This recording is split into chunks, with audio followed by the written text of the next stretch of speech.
gentlemen, welcome to Casting the Spotlight episode number 127, featuring the great Andy Alton for his fourth guest appearance on the pod. I genuinely did not remember. Dude, like 4 episodes, that's crazy. I didn't realize I had done 4 of them. But yeah, that's why we picked Steely Dan, Do It Again, because we're doing it all again, you know? Yeah.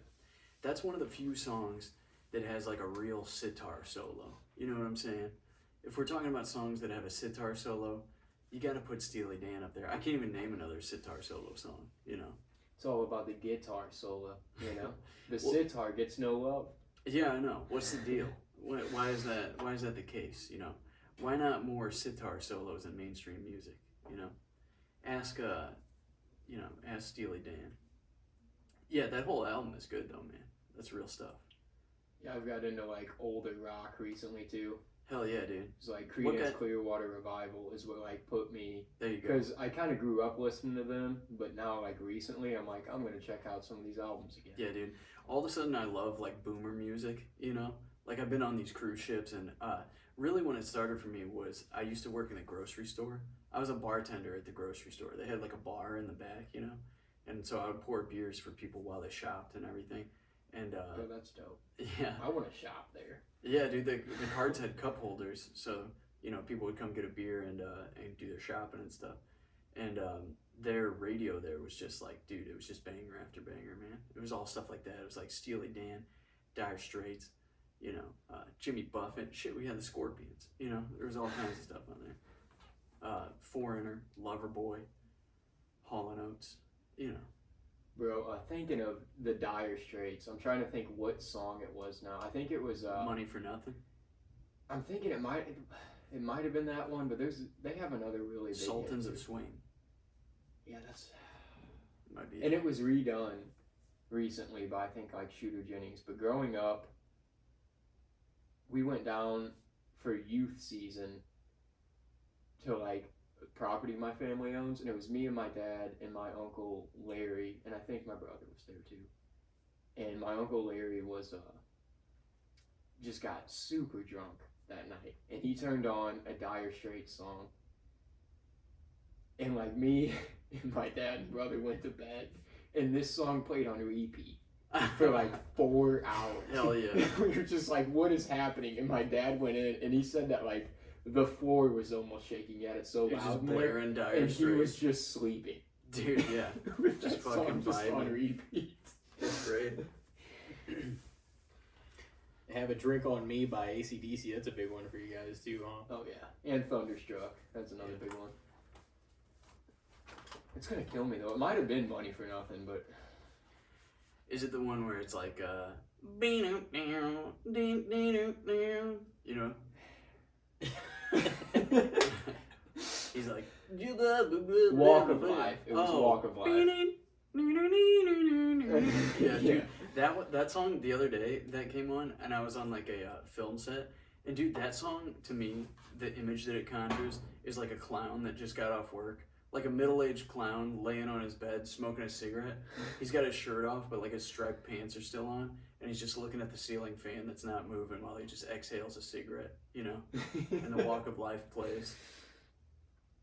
Yeah, just that A like clown that just got piano off work. organ intro. Yeah.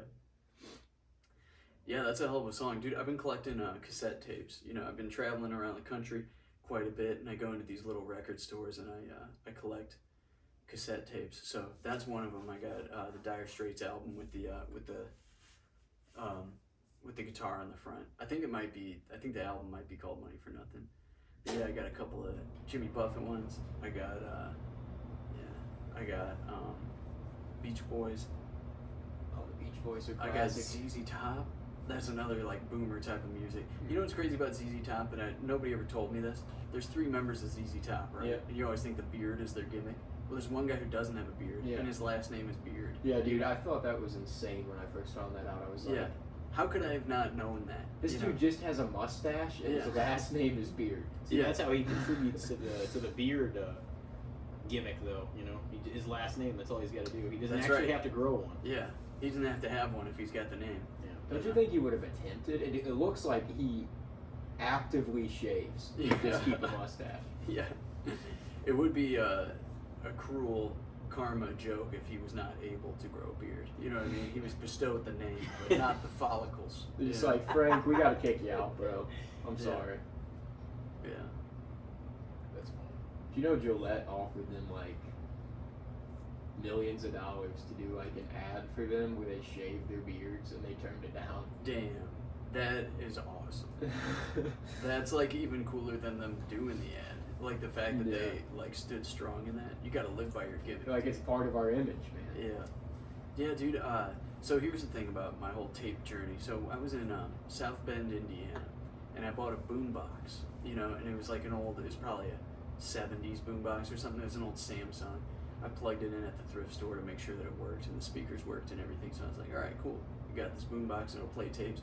I'm gonna put it in my bathroom in case you go in there and you're gonna fire out of shit and you want some noise privacy. You can put the ZZ Top tape in and turn it way up and nobody has to hear you.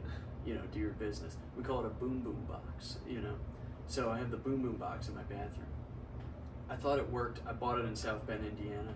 I drove it all the way back to St. Louis, Missouri.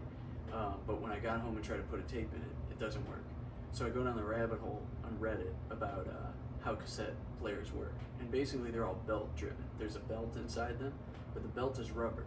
So after 40 or more years, the belt corrodes and usually snaps, you know. So I was like, all right, I'm gonna break this thing open and see what's the deal with this fucking belt, you know. And so I opened the thing up, and sure enough, the belt is off the tracks and it's like corroded. It's like jelly at this point, you know. Time has had its way with this belt. So I get on Amazon, and I bought this boombox in South Bend, Indiana for $6. It was $5.99. I got on Amazon and bought a package of assorted cassette player belts for $7, more than the total of the boombox so far. And then so that shows up. I put the right size belt on. I had to experiment with a couple of them. It was like the fucking Red Riding Hood, Goldilocks situation. You know what I'm saying? One was too small, one was too big. The other one was just right. So I put the belt that was just right on there, put a ZZ Top tape in, and now it works. So now I got a boombox in my bathroom, and I can play tapes when I take a shower. Or, you know, if you want to do some business in there and you don't want anybody to hear it, you can play a tape. All because I spent a total of what, $13? Yeah. Semi-obsessively going down the rabbit hole of fixing a boombox that's absolutely not worth it, you know? So in reality, the time that you spent doing it might be worth a little more than the actual product, but if it serves you self-satisfaction, that's what matters. yeah, well, I mean, that's kind of the thing about doing something like that, is it's not about the boombox itself or the result even. It's about the process. You know what I mean? Like, it was cool to learn about, to get on the internet and use that resource to learn about old boomboxes and everything, and then learn about how they function and all that, and to get a little screwdriver and pop it open and then put the, you know, I took the whole thing apart and put the belt back on. It's still, it doesn't run like perfectly. I think, you know, it would have been better to have a more precise size belt on there, but it plays, so it's pretty cool, you know. That's a cool thing to go down the rabbit hole on. I like stuff like that, you know. You said South Bend, Indiana. Yeah. So what were you doing there? I was filming a murder show. I was working sound on on a true crime show. So it was about a murder that had happened. This couple split up, and this guy like went nuts and rode his bike to this girl's house, and he climbed in the window and shot her 14 times. So it's a pretty fucked up story, and they were interviewing people about it in Quincy and in South Bend. So I was out there for that, and I happened to go to a thrift store and buy a boombox while I was there. You know, I had to drive a rental van and everything the whole time I was there, so I was driving the crew around, and it was quite an adventure. It was cool. I met a lot of nice people. That's what's fun about doing these production gigs. You know, you meet a lot of different teams, and then sometimes they call you for other work and stuff like that. So it's really cool. It's an awesome way to live and meet people and see the world, you know, and hear new stories all the time. Yeah. Unfortunately, the murder story ones are pretty fucked up, you know, and as a sound guy, I have to sit there and listen to every awful detail of these terrible things that happen in people's lives. So sometimes it is emotionally difficult, but it is, I guess, rewarding work, because, you know, people want to tell their story and everything, and so to be one of the tools to get it out there feels like it's you know, a noble thing to do, I guess. You know what I'm saying? And true crime is on such a boom too. Yeah. Like, Oh, yeah. people want to hear those effed up stories. Yeah, that will always be in demand, the true crime stuff. It's just like every one of them you hear, they're so interesting though, but it definitely takes a toll on you to watch. Like for the first time, so I've watched like a lot of stuff on like serial killers and just different crimes like that have been committed and everything. Yeah. And sometimes me and my girlfriend will watch, you know, just different cases, and like, she's into all that stuff. Something I didn't really know about. Everybody knows the general context about it, but something I didn't know like a plethora of information about is the whole O.J. Simpson. Yeah, I didn't know much about that either. I know that's Yeah. appropriate right now though, because he just died. Yeah, I don't know. Look at that. Not quite as glorifying as when we, you know, talk about Jimmy Buffett after he passed away, obviously. Yeah.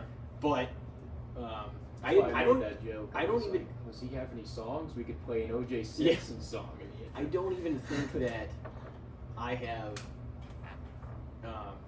Keep going. I don't even think that I have watched an O.J. Simpson documentary about him, or that he was in, or that, you know, anything about it. I don't think I had ever seen until like 2 nights ago, and I was like, really? it's just so. It was like emotionally exhausting because that was like the one trial and the one case where everyone knew he was guilty, Mhm. but like because couldn't get it. because They of the couldn't lawyer prove they it. had, Yeah. because they couldn't prove it, because of the way the system works, and that's Yeah. a big part of it too. It's really about putting on a better show. It's really about, you know, who's going to give the best case, who has the better lawyer in a lot of instances. Yeah. he had Johnny the best. Cochran, right, was the lawyer. Yeah, Well, it was he had. well, Robert Kardashian. Yeah, he had was Kardashian. The, yeah, Oh, shit. because he's related. That's how that family. Who was Johnny Cochran the lawyer in? Oh, I I've thought it heard was. that I thought it name. was OJ. He He might. said like if the Well, he glove went does to not trial. fit, you must acquit. Yeah, was that him that said that? Maybe. That's what I thought. I mean, I only have a little bit of knowledge about this. I know that. I know. I've heard the name Johnny Cochran. I remember he left in like a white Ford Bronco. That's all I remember. Yeah, and OJ had a gun. He had a gun to his own head while one of his friends was like driving him around, and they were going the speed limit, so that the cops behind him, like, they couldn't get up on him because they were like flying down the road, and OJ was wanted for this potential crime that we know that he did. But they couldn't really chase him down and pull him over because they were going the speed limit. Like, they weren't even, you know what I mean? Like, it was a very weird situation. Mhm. But this is one of the true crime things that everybody knows about. I knew the general information, the same as everybody. Like, everybody knows the reference to the case, but I just didn't. I don't think I've ever watched a doc about it. There's been shows about it, the People versus O.J. Simpson and stuff like that. But I've never. That's one of the only cases. It's really the most infamous case in a lot of senses because it's the one that you knew he was guilty, but because of the justice system, he got off, and people were fucking furious. You know what I mean? Because most of the time, I think people are still angry about the things, especially if like your loved one is lost with these crimes, with, you know, Ted Bundy, Jeffrey Dahmer, people like that. But at least eventually justice is served, whether they're imprisoned, whether they're, you know, put to death, capital punishment, whatever at the time. We don't do a lot of that now. But most of the time, there's some sort of result that everybody's like, okay, like, I'm not going to let it go because I wasn't ready to say bye to my loved one. But a lot of people don't carry on their hatred because justice is served one way or another eventually. And like that trial was one of the most famous cases where it just was not served at all. Yeah. And he basically got away with murdering 2 people. Yeah, and got to live the rest of his life free. Yeah. And they even said they're like, oh, he was Well, surrounded he by would his... have if he didn't f up later and get in prison. But that anyways. was for something Yeah, unrelated. that's what I Like, mean. he was That's like, tracking down he beat possessions. murder, and then went to prison Yeah. for like tax evasion. Yeah, Like yeah. how? And he also went into a place to retrieve some of his possessions that had been taken away. Like, we Yeah. watched this, and he went in with like some of his buddies, and like they were armed and shit like that. And it's like you can't just go into places that was looking what for your shit. led the Yeah. Ford Bronco chase, wasn't it? Oh, was it? that? Well, I think it was just the murder in general. I think that was that what was happened. the Ford But Bronco yeah, thing? but because that was in like '95, but all before our time, obviously. And I just know this basically from the doc. I mean, I don't claim to be an expert on this situation in particular. Like, that's what I'm saying. Like, that was one of the most famous cases I just didn't know much about. But, like, it's just crazy because he didn't have any, he refuted it. He didn't really have any, you know, I don't want to say he didn't really have any remorse, but as soon as he was, like, let off, his focus is more on the fact that his image was cleaned up. He kind of swept under the rug, you know, and it was his ex-wife and everything like that, Nicole, and you know, the other guy, I think his name is Ron, or his, you know, I don't know, I don't want to misconstrue the details about it, but like as soon as he was let off and not guilty, like he was like, oh man, like he looked like he won one, he got one over on the system. Not that, oh fuck, like I'm still sad about this, but I was able to get off. Like it looked like what he cared about was rehabilitating his image. And he didn't really care about the deaths. Mm-hmm. You know what I mean? Which is really crazy because that's... Yeah, sociopathic behavior. Yeah. Oh, yeah. Yeah. He's another one, too, that, like...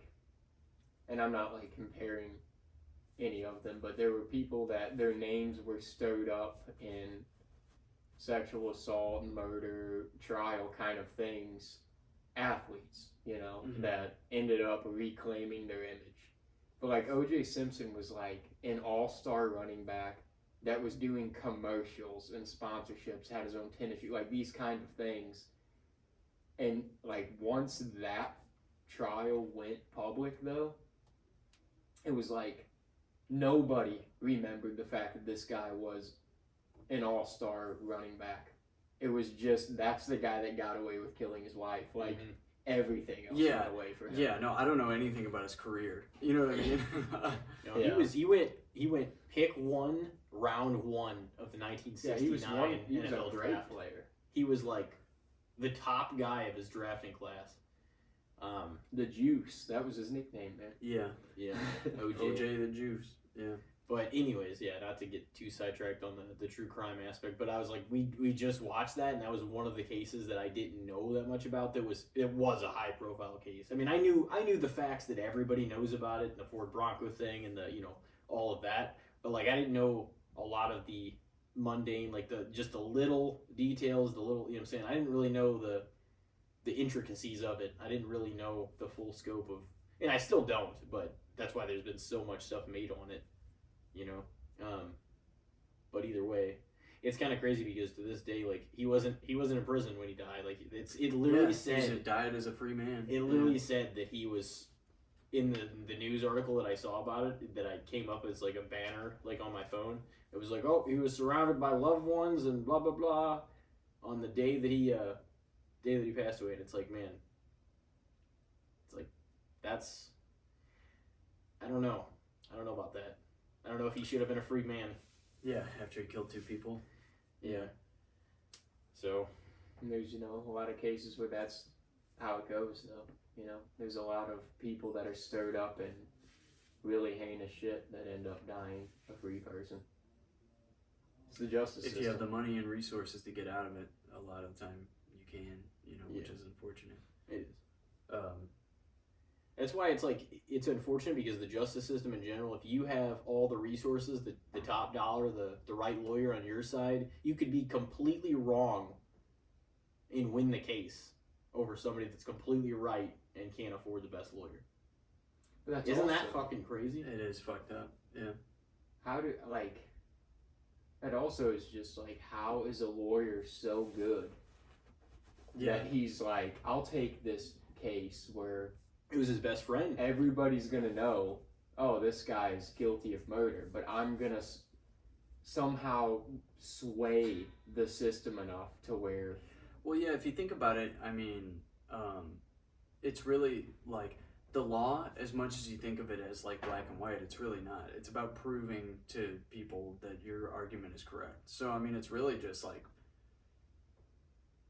I mean, even if something factually happened, if there's a hole in the proof or something like that, you know, then they can't put you away on it or something. And it's, yeah, you're right. I mean, it depends on the money and how connected you are and things like that. And so it's weird that that's how we decide the punishment for people is we all just get together and fucking argue about it, and then whoever can pay somebody to argue better.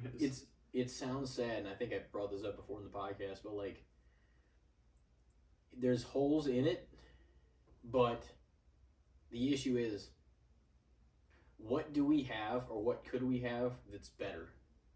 Because you're right. I don't know what the alternative is. Because here's why. If there was something better that we knew and we all agreed on, we would have that instead of what we have. Yeah, maybe. Yeah. I mean, there is interest that try to keep things the way that they are for money purposes and for their own benefit. So then, we might still have a fucked up system if there was a better alternative. We always joke on Daddio Patio about having a robot judge, which may be creeping closer with AI, where we're like, it serves perfect justice. It isn't corrupted by human needs or wants or desires or past traumas or anything like that. It just assesses the situation with absolutely no feelings. And, with like Terminator red eyes, it just decides whether or not you go to prison for life or get fucking the guillotine. You know what I'm saying? Mm-hmm. Or gives you another chance, I don't know. Yeah, that would actually be better, honestly. Robot judge? Yeah. Yeah, When you think about it, it's we like, build that shit though. Yeah. But we're putting. I mean, at the end of the day, it would still be kind of putting your trust in a human, but like, you're the person who built the robot. Your life, just the life of somebody, in the hands of a group of strangers that have no affiliation with the actual situation. Yeah. You would have to create something that has it has to be like a combination of, like, for instance, to reference like Avengers: The Age of Ultron, like how, like, whenever the robot's made, like Ultron's made and everything, it's got the intelligence of like 5 or 6 different people in it to make it what it had, like to make it as smart as it is. You would almost have to put the intelligence of a huge sample size of people in to make it fair. Well, even then, it might not be completely fair. Yeah, well, and what's fair is totally subjective, but yeah, I mean that's kind of what AI does. Is it takes it's an amalgamation of all kinds of different knowledge, So I guess what Robot Judge would do is go by precedent, which would be previous cases. So even OJ's case would be factored in there. That's going to offset a lot of things. Yeah, I know. That one data point is like way out here. They're like, guilty, not guilty, and then you got OJ way out here where it's like everybody knew he fucking did it. That's going to tip the scales dramatically. Yeah. Like, this guy got away with murder because of a glove. And that was bullshit because moisture makes leather shrink, so it was not going to fit. He's just like, and dude, and he's like, the way he struggled with his hand too, he's like, that was such bullshit. Like, he couldn't get it on. Can I turn my headphones down a little bit? Oh, I just cranked them up. But yeah, no, he did such a ridiculous. He like wanted you to see it too. He was trying. You could tell he was trying to put the glove on.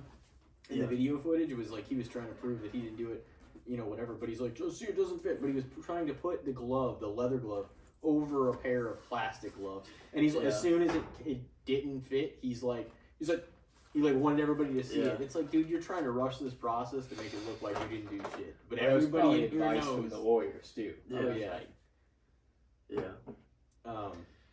Yeah, man, that's some wild shit. That's why I'm not a lawyer. I don't really understand, and also, I don't know. I mean, I know there are some lawyers that do noble things, but I do think sometimes you probably have to defend the indefensible. You do. That's what's crazy is, like, no matter what, that's a right of yours. You're entitled to a public defender. So somebody's got to defend you. So somebody's got to, and whether they're trying to get you the best deal. And the thing about it is, these lawyers, they're trying to get you either off or the best deal or something. And the thing about it is, they're going to get paid regardless, but they're still going to give you the best defense they can possibly give you. But that's why it sucks. It's almost a hard thing to swallow because whenever anything even goes to trial, that there's a possibility, no matter how much you're convinced, that justice is not going to be served. And that's crazy. Yeah. Yeah. I always said, too, kind of as a joke on here, like, man, if you're caught with like burglary, or if you're involved in a case with burglary or assault or murder or something like that, and you can't afford a lawyer, like, if you get a state appointed lawyer that the police provide you, you're fucked. I mean, almost every time they're not going to like put 110% into that case because they're like, I got a desk full of murderers, you know. I'll do what I can, man.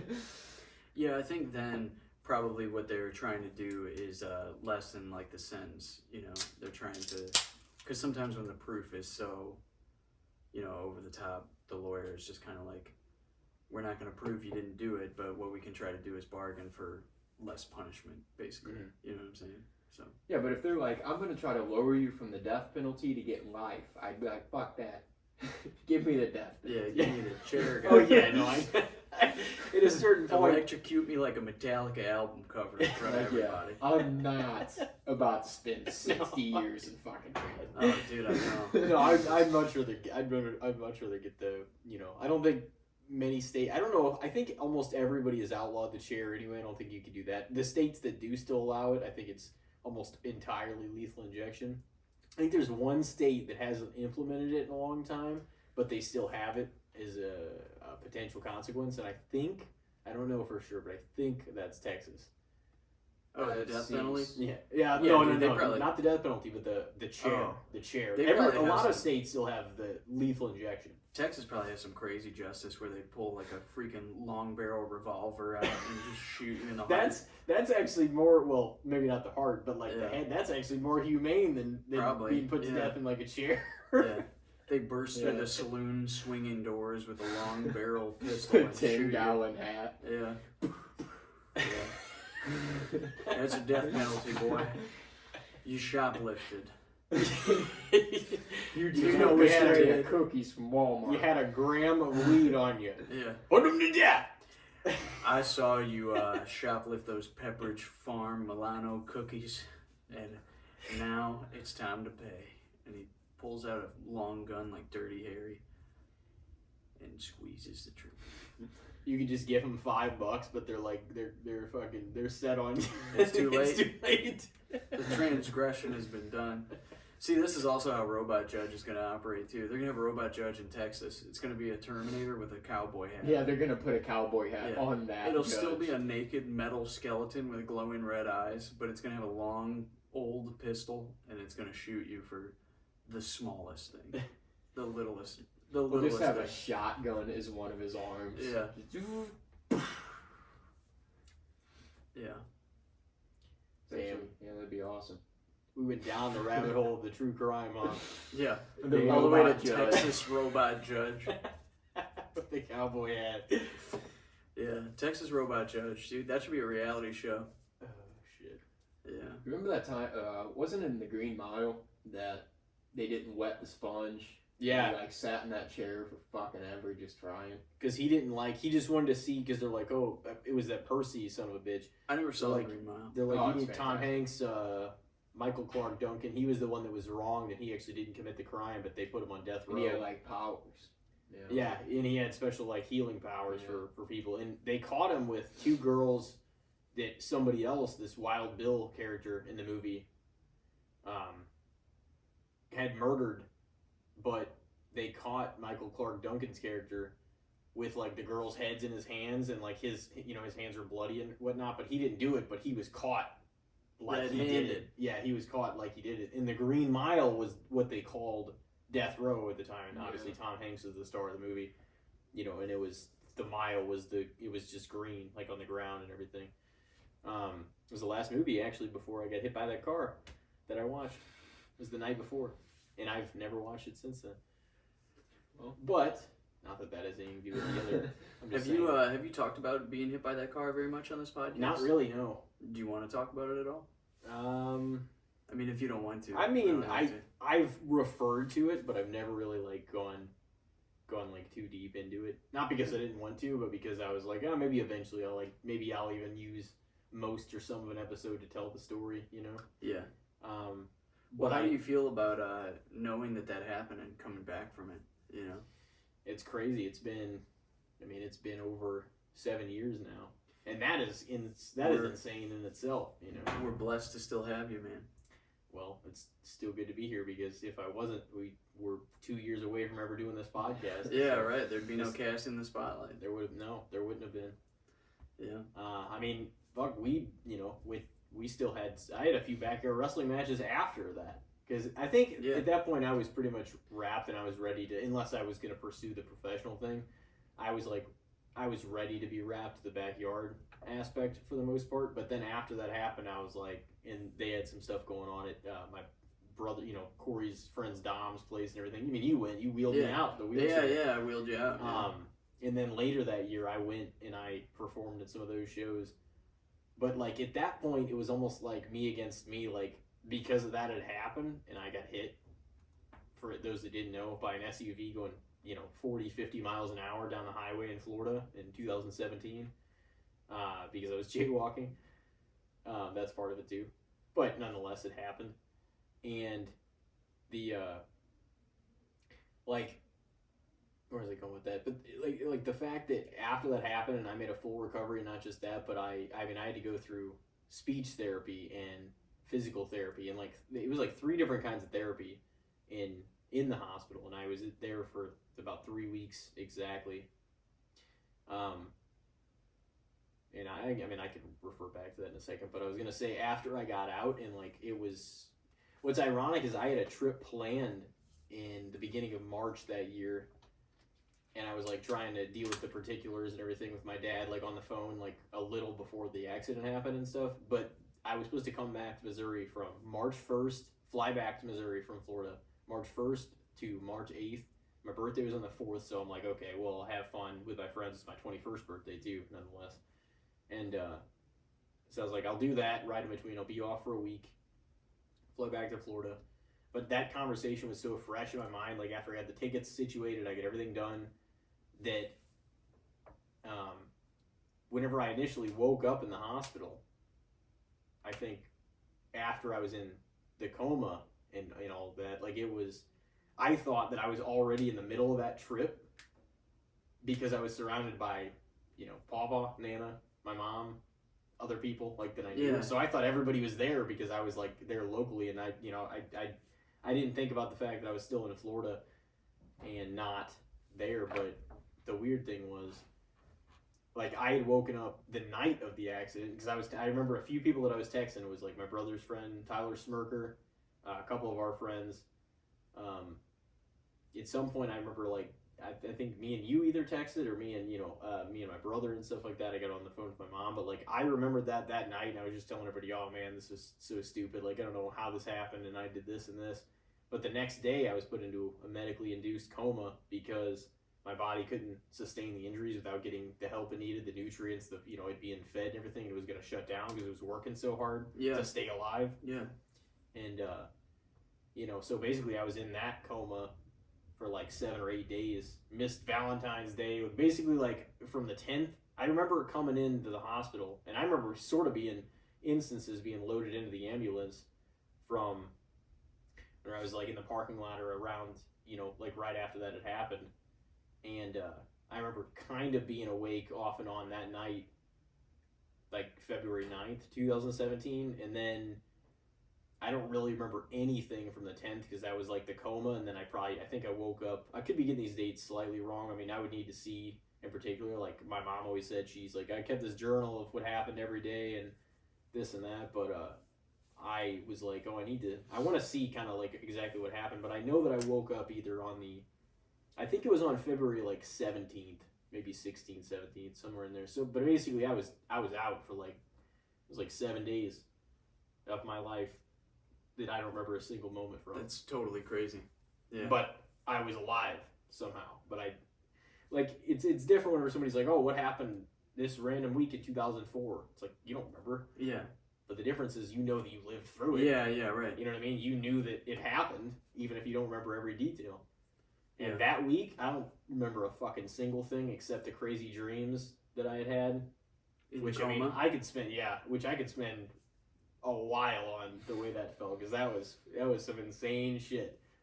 I never had crazier dreams in my life before or since than I can imagine when I was in the hospital. That's coma dreams. That's probably wild. Yeah, very deep. Yeah. But it was by the time I woke up and I was like attached to shit. Like I couldn't remember what parts I had dreamt and which parts were real, because like that 7 days, let's just call it 7 days. I could be wrong or off a day or two. I don't exactly know, but basically I was out from like February 10th through like the 16th or 17th, with no recollection of that. And my original trip, I was supposed to fly out March 1st, and stay to March 8th. But whenever I woke up and like saw some people around me that I recognized, I thought I was here, and I was already in the middle of that trip, because I saw people I recognized. I'm like, I didn't think for 1 second like all these people would be down there. Yeah. I didn't think. I was in the inside of the hospital. Like, how was I supposed to know where I was? You know what I mean? Exactly. And like in that time, like Elijah and our friend Tyler Cheatham came down to visit and everything. Don't remember seeing them for even an instant. Yeah. I mean, you can tell a little bit about that. The whole time we were there. And we were in and out of the room because people, were shuffling in and out like family and stuff. So we weren't about to like get in the way of that. Yeah. Yeah, that was pretty wild. Because we stayed at the apartment you were living at the time. Corey stayed with us too. So I remember just like riding to and back with Tyler and Corey and me and Cheatham most days.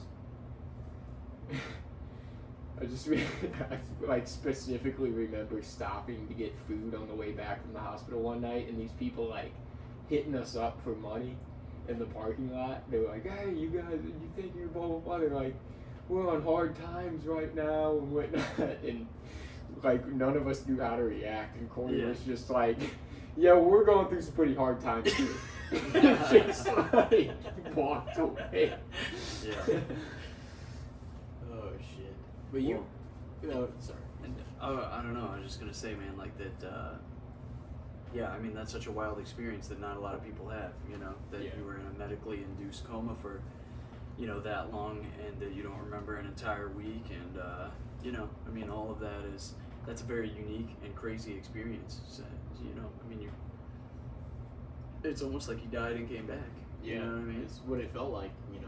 But basically like what freaked me out a lot is, other than the fact that, I'm sure we'll jump around, or I don't know how deep I'm going to go into all this like right now, because I could probably, to tell the whole story and everything, it would probably take me a while to tell everything. Yeah, you know what I mean? yeah, you don't want to. But I mean, I can brush over some of the details, and that what I just said is more, like sequentially, that's probably more than I've ever explained it before. I've only referred to it on here before. Like, I've mentioned it a number of times, but I've only referred to like little parts and stuff like that. I haven't even probably put together that big of a sequence of what happened when, like I just did. Yeah, maybe that. you should take some time to do an episode about specifically that, because as you live longer, you'll probably remember less and less of it. So it'd be cool to have the, just as you did for Pawpaw, like make a time capsule of that. You should do that for this experience, because not only you will want to know that, but all of your loved ones, your family members, and everybody will want to know what that experience was like, and for you to preserve it and tell it, I think would be a powerful thing.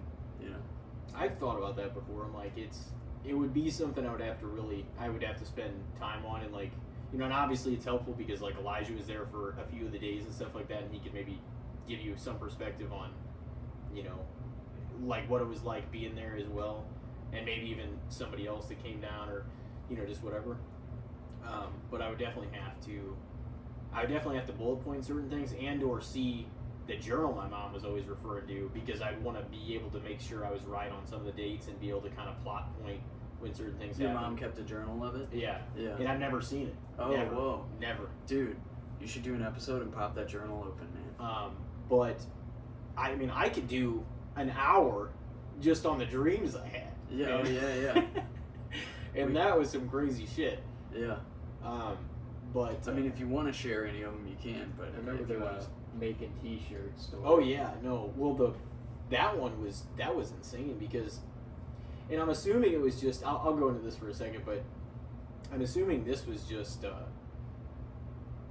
like, obviously like a coma dream I had, but with instances of maybe waking up or maybe a little ways in. Like, I always tell people that whenever I was in the hospital, and say it was 21 days, it was about 3 weeks exactly. I was supposed to fly out on the 1st of March. Ironically, whenever I did leave the hospital, and between us and everybody that's listening to, I don't know. By the time I woke up, realized everything that happened, was filled in on certain things that I needed to know for my own psyche and like for my own understanding. I needed to be filled in on things because once again, I missed an entire week of my life that I needed the pieces to be put together. Yeah. And knowing how I am, like I needed things to line up to make sense. I needed to be able to compartmentalize my emotions towards certain things in order to like be able to kind of move past that and see what was next. Like I couldn't just not know what happened for 7 or 8 days. Yeah. And you know what I mean? That like, would be hard. I don't know. It was like that kind of part freaked me out. Also being completely out of control, as in like being poked, prodded. Oh, you got to wake up you got to wake up in the middle of the night at 3 a.m. so that we can give you a sleeping pill to fall back asleep and this and that. And we're gonna give you it's all necessary stuff, I'm sure, because I'm still here, obviously. But it was so annoying. Like the fact that I had, it's kind of like what Tom Hanks said, in Cast Away. It was like the real fear, the real thing. The real part that was just destructive and rough was just after so long you realized you had control over nothing. You know what I mean? And it was just whatever was happening was just the way it was. And I feel like I'm struggling with that a lot right now. The anxiety of not having control over a lot of things. Mm-hmm. I don't know, not to make any of that shit about myself, because obviously you went through something very large and everything, and whatever I'm dealing with is not that. But I think that a lot of anxiety stems from the feeling of loss of control. It's like you want to, like you were saying, you want to know what happened for those 7 days. You want to piece it together. You want to feel like you have a picture. You want to feel like you can trust your own mind and trust yourself and stuff. And when that feels like it's slipping away, that's a very hard thing to deal with. I don't know. Not it feeling makes like sense. you're in the driver's seat. Yeah. Not being able to control your own sense of being is Yeah. kind of terrifying. Yeah, and you want to feel like, I don't know. I've spent a lot of the last year trying to build myself back up again from some like unexpected stuff that kind of happened, and I feel like maybe recently I fell back off a little bit, and I'm trying to like get back up from that. But one of the things I did to try to get a lot better was that podcast, which I was very scared to release, but I recently did actually release that. And if I do another season, I would love to have you guys on it, on Pepperoni Jabroni, my other podcast that just came out. But Love to be on it. yeah. But yeah, I don't know, man. I don't know. Sorry, I'm having a little bit of trouble thinking clearly at this moment. But yeah, I think like all the stuff you shared about that accident and everything that's really illuminating to other people, because a lot of people have never experienced something like that. You know what I mean? So I think it would be good for you to do a whole episode maybe about that.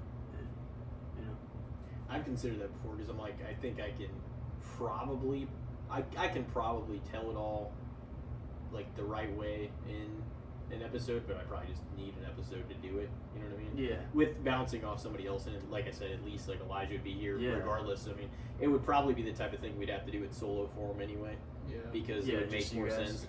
Yeah. But if I collected details from some other people, this is like how wild it is like I was so like lost that I had that missing piece when I was there, that like I needed not only like for things to be filled in, but like to this day it's like it's helpful to know anything else, like little or big, that happened with anybody else or affiliated with me or just whatever. And it's not like I need control of every single, especially now with where I'm at in life and everything, like I need control over every aspect of everything. But it's like in that time especially, I needed to know that I had control and a say-so over what was going on in my life, or to know that what was happening around me. You know what I'm saying? I needed to know at least like my part in everything. I needed to know how things transpired, like A to B. I had to know the sequence. Yeah.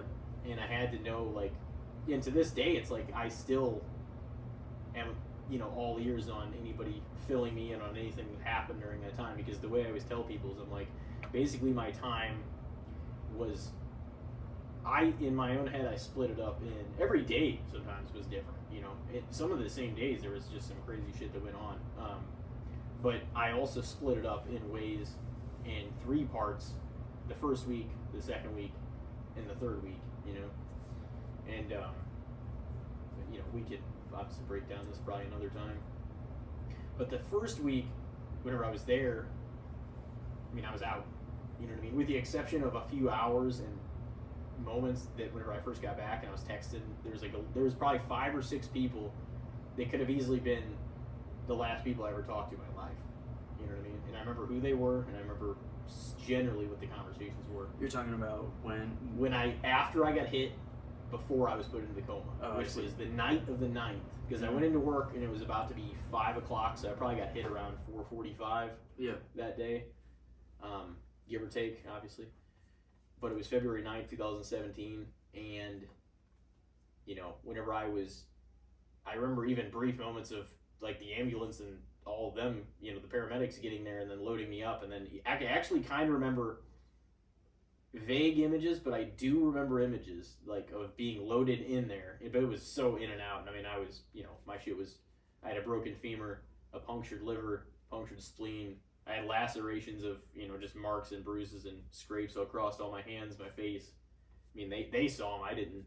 I woke up and my face was already, like, healed. Like, nothing was even... By the time I saw a mirror, I didn't see anything on my face, which is insane. Yeah. There was a list of probably... Major reminder, there is a list. The biggest thing was my broken femur, which is the hardest bone in your body to break because it's, like, the biggest one, you know. But I had a punctured liver... spleen, my lungs were kind of beat up. That just sounds serious. Like, I don't even know. Technically, I couldn't locate on my body where my spleen is. Yeah, I don't know either. But, like, whenever you hear that something happens to somebody's spleen, you're like, oh, that's pretty serious. Yeah. I don't even know what the spleen actually does. Yeah. Well, I know the liver, like, lives, you know, helps you live. Yeah, liver shit's no joke. But yeah, dude, I mean, it's also pretty amazing that, like, you are still fully functional. You know what I mean? Like, you didn't have any brain damage. You're not. Well, there's definitely some degree of brain damage. At least in terms of I mean, you're still can live a relatively normal life for sure. Not to, like, you know, obviously cut you off, but obviously, like, you know, there was different because I had you know, what was crazy is I had my other concussion other than that one was in a backyard wrestling match, and that was a more severe concussion based on everybody. The problem was the concussion I sustained whenever I got hit by the car and kind of went flying it was more of a minor one, but it was still a concussion, and because of the bone fragments that had broken apart, like where my spleen was cracked, the smallest little fragments, how, like, blood circulates in your entire body, went up to my brain and put white spots on my brain. Oh, man. That was covering, like, you know, what you use to talk, what you use to, you know, walk, everything. I mean, obviously your brain controls everything. And so, like, that's the part where they're like, oh, fuck, like, if these white spots don't go away, they're like, he's never gonna walk, talk, anything again. They're like, if he does live, he's never gonna be the same. Mm-hmm. You know what I mean?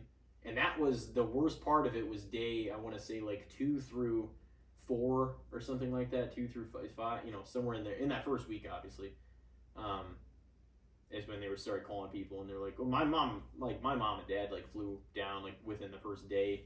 You know, I think my mom got down there later that night. My dad got there the next day. I don't know if you know that or not. Because I think my mom got there the first night, maybe. Yeah, I'm pretty sure she went down, like, immediately. Because I think Tyler got a hold of her, like, first. Mm-hmm. But yeah, I remember me and Cheatham just making the trip because there was a point in time where they were like, oh yeah, you might want to come down because it ain't looking great. You know, it was like, Jesus, like, not looking great as in you could have been, you know, in a vegetative state for however long, or you could have just not made it out of the coma ever. Yeah, and those were all possibilities. It was, at one point, I had like at the worst part of it, they said I had like a 10 to 20% chance That's living. wild. In the worst part of it. I mean, obviously, when I woke up and it was like week 2, and I was already awake and stuff, that was, I was gonna be okay. I was just really injured. But like I want to say day like 2 through 4, once I was in the medically induced coma, and the white spots just kept appearing and like they were clouding most of my brain. Like it wasn't even just like, oh shit, the portion of it was kind of fucked up. Like they literally said, and this is my mom really relayed to me. They're like, if these don't start disappearing, they're like, he's gonna either have permanent damage and he's never gonna be the same, or it's just gonna kill him. Basically. And it's kind of. So what? That just naturally circulated out of your brain, I guess. Somehow. Yeah. They kind of just started going away. It's a lot of blood flow up there. True. But they were there and like. But yeah, that's a lot of narrow passages and everything. So it's scary to have things like that be passing through small areas of your brain. You know what I'm saying? Honestly, it's kind of lucky with everything else that got banged up that you didn't get more of a major concussion, because that could have been real serious. I know, a concussion with the bone, like, and that's the thing, like, whenever the femur broke and like the tiniest, like the littlest bone fragments that could be carried through your bloodstream, like that's what went up and were up there, and like, that's nothing short of miraculous that those didn't do permanent damage in that way. In there. You had to stay here and start this podcast, man. You had a purpose. Not to go into it, but I feel like you and your brother both, were almost taken from us, and you weren't, and I like to believe that that's for a reason, so I'm happy that you are both still here, and it also seems like against the odds for both of you that you're both still here and everything, so, that's an amazing thing. I'm grateful to still have you, Yeah, I remember your brother and your grandpa actually, like, were probably the two most out of your entire family that was, like, trying to add some levity to the situation and, like, trying to make everybody not just consistently sad. Like, they were, like, around everybody trying to crack little jokes. Like, I think, your grandpa, like, wrote on your board, like, get better or you'll never beat me in pool or something like that at one point. Your brother, I think I told you this before, when your brother like came out of your room like just wearing your gym shorts and your like Adam Jones shirt that he got me. He's just like, he ain't wearing them. I'm gonna put them on. It's awesome. Like my Orioles shirt that I wanted. He like got me it for one of my Christmas or birthday gifts or whatever. He's like, oh yeah, he doesn't need them. At least not right now. But man, there was, so basically what I'm gonna say, just to encapsulate the like week 1, 2, 3, was the first week. It was, I don't want to speak for everybody else, but everybody else telling me the stories basically lays it out for me. It was the easiest week for me because I was out and I would not have known anyway. What I mean? I did from the night that I woke up on the 9th. The interesting thing was when I woke up that coma, let's call it February 17th. I'd have to make sure I'm right on that, with the dates and everything like that, but I know it was closer to a week. Is the conversations I had with those 5 or 6 people, calling my mom and everything on the 9th when I was at the hospital. On the 17th when I woke up, I was in shock, and I didn't remember having a single conversation with anybody on the 9th when I was in the hospital. Yeah, that's crazy. I didn't remember a single word and why I was there in the first place. I just was in the hospital bed, and I was like, I kept trying to get up because that was part of the control. Like it was out of my control, and I kept trying to get up and, shake the, just get off the bed and everything. And so they had me kind of tied down, but that freaked me out more because I was just like, why the fuck am I here? Like, why am I being held down by this?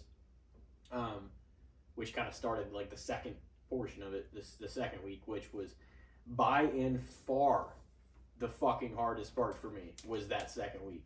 It was the most emotionally draining, and like my emotions were all fucking over the place in that week too. It was brutal, and I didn't know anything. I was out of control, like in terms of I felt out of control, and I didn't have a say-so over anything, even my own body. I was, being poked and prodded, and I had to take this and take that, and I couldn't eat, and I had a feeding tube, and I felt just fucking miserable, and I was still having the crazy dreams, and I had no idea what had happened the week before. Yeah. So I was dealing with everything in the week 2. I mean, like, I would not have gone back to that second week for anything in my life. Like, now, you know what I'm saying? I would not spend any time there again in my life, like, during, like, what I was feeling. It was like your life's hell week. Oh, it was. That Pretty week much. 2 was fucking abysmal. Now, week 3, once I started putting together, and I'm just glazing over right now. There's a lot more to tell than just me giving the summary right now of it. But the difference is, by the time it was week 3, was that it was very hard still from week 2, but I had been filled in on some of the details, and they were basically saying to me, like you're not going to be released until you can prove that you're well enough to leave. And so, like, once I was kind of informed that I had essentially beat death, like cheated death, and, you know, I wasn't going to die in the hospital, and I was like, I got to get the fuck out of here then, because I'm not spending months or weeks or whatever here. That was like the start of week 3, you know what I mean? And so, I mean, I started working hard as fuck as I could in speech therapy, in, you know, physical therapy and everything. I mean, and my brain was still scrambled in the sense that it was all so much so quick, and I had still so many questions and very little answers, because them getting me better and helping me and me trying to eat naturally again was more important. It's easy to say in retrospect now, but important to them and for me than me being filled in on the fucking 1,000 questions that I had. Yeah. You know what I'm saying? Mm-hmm. But it was very hard because, like, me being me the way I am, it's like I needed to know those things. But in reality, if I could make it out of the hospital, I could always be filled in on everything later, as much as it irked and pained me to, like, not know what the hell fully was going on and have all the details, you know? But by the time I was filled in on that stuff, and, like, I knew I just had to work hard in therapy, I was just like, that was my main concern. I was like, I've got to show them, I have to show them that I can make it out of here and I'll be okay. You know what I mean? Because I did not want to spend another fucking instant. Yeah, you want to be stuck there. You know? Can I ask you something that, I don't know, maybe this is too much, but, you know, I think sometimes with things that have happened in my life, I have a hard time. I beat myself up over it, thinking that I'm responsible a lot of the time, even if it's something that is totally out of my control. I noticed you said something about jaywalking. Do you ever think about, like, do you feel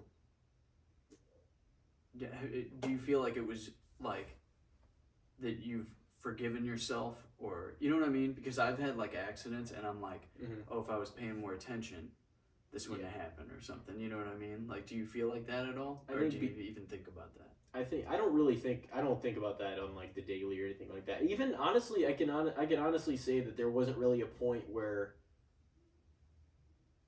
I was ever, like, beating myself too much about it, because I was so concerned with, well, I'm still here, so I have to deal with this now. Yeah. You know what I mean? I mean, I could regret, and I mean, I don't even have I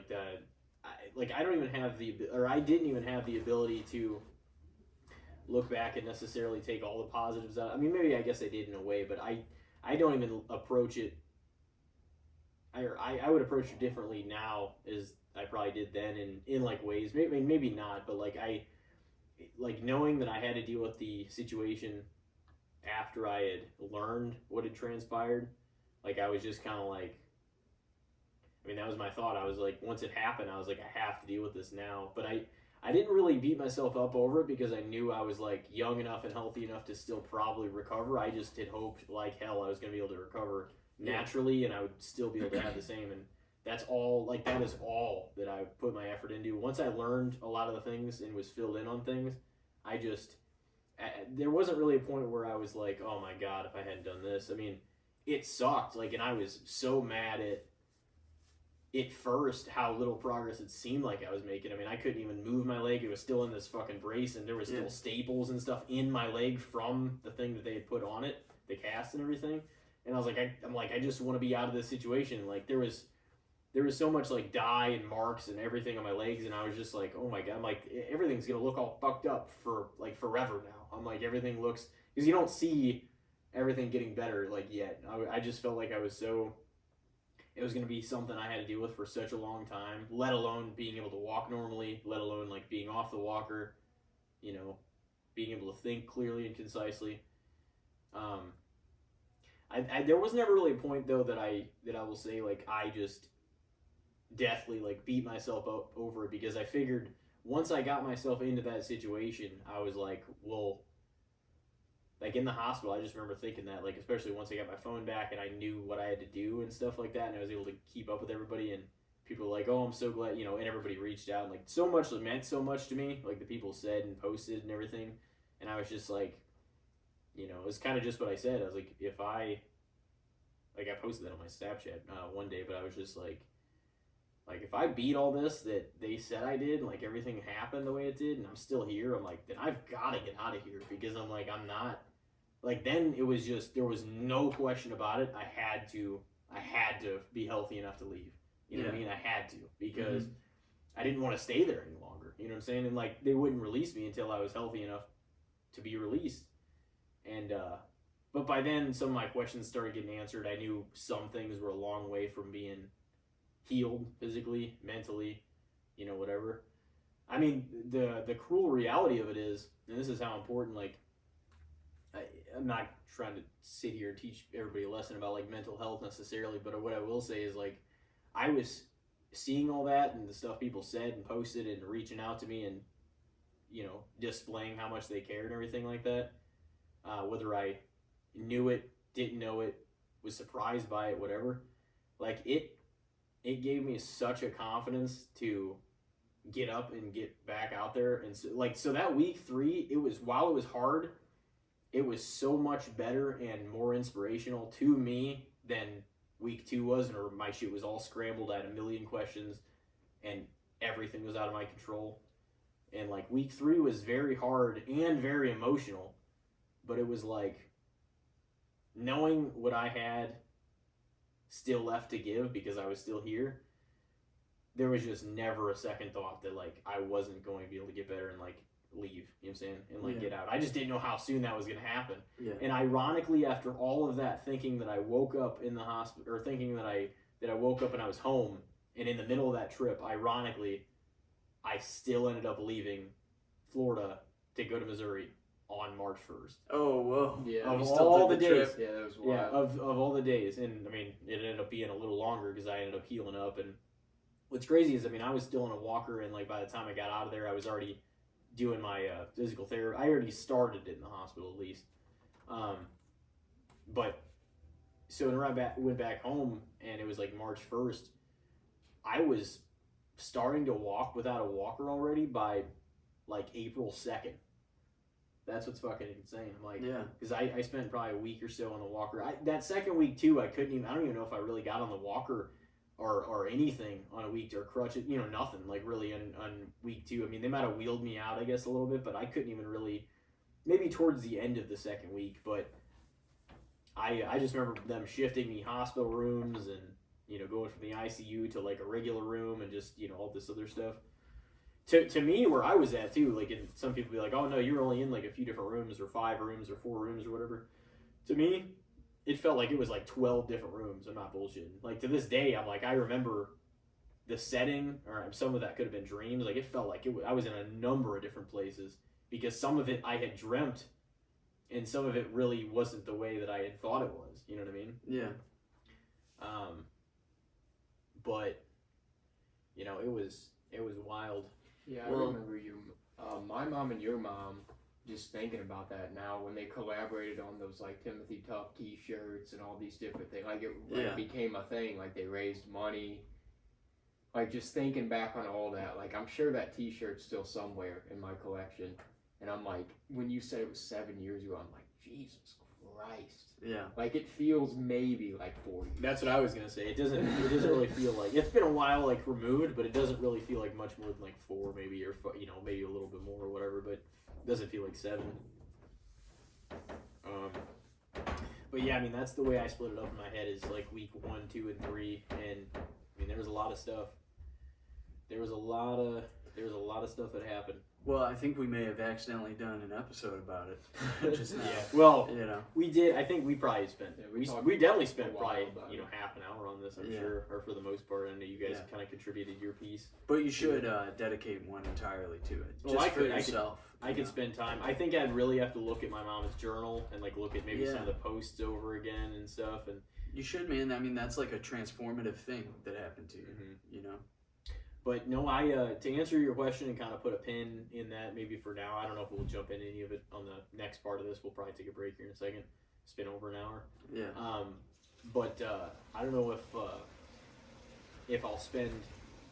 Well, like in terms of the regretting that, I mean, I blamed myself in the sense that I think whenever I crossed, I was, let's put it like this, I was probably overly confident because I had done it so many times before, because that was our situation and my situation, you know, in Florida and whatnot, and we'd walk a lot of places, and a lot of places were nearby, and, you know, but on, just when I was going, like, to work that evening, I think because I had done it so many times, I just took for granted that I was just like, oh, you know, can I make it, But that was it a might have been a dangerous route. Oh, it was. It was a close call, and I even remember kind of like I remember crossing the first set of lanes and then approaching the second set, and the best I can remember to put myself in that position that I was in on February 9th before it happened, like the moments before it happened, was because it was just normal. Like everything about that day, like there was some stuff and drama, just bullshit that was going on in my life at that time, especially, that I was just like, oh, okay, you know, whatever. So it wasn't like a horrible day to start. It wasn't like a great day necessarily, but it just felt like I was getting up, going to work. Like it felt